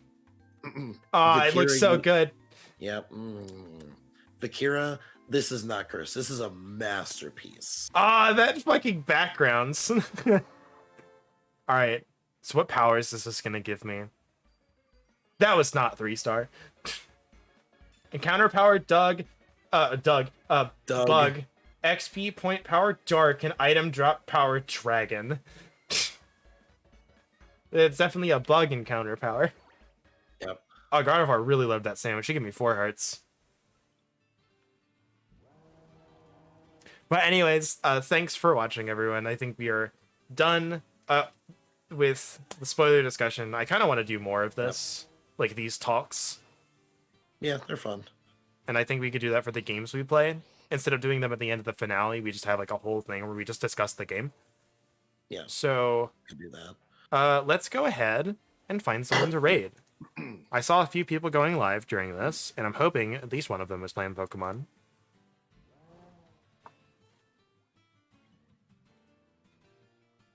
If it loads. Any second now. The sandwich was so good. Your two lizard boys went to sleep. You know what?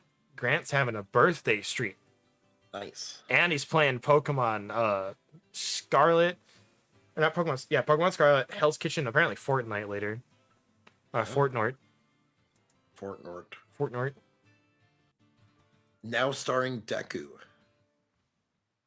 So let's go ahead and raid Grant. Gurnt. I heard he's handsome. He is pretty And handsome. smart.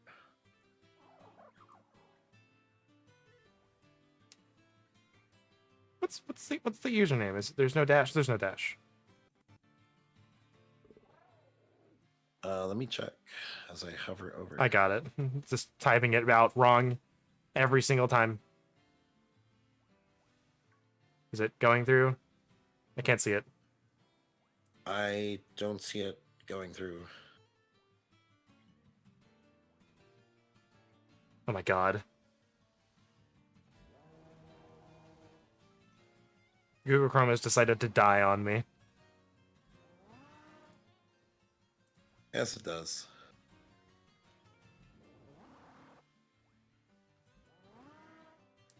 You have to listen to the beautiful sounds of Pokemon.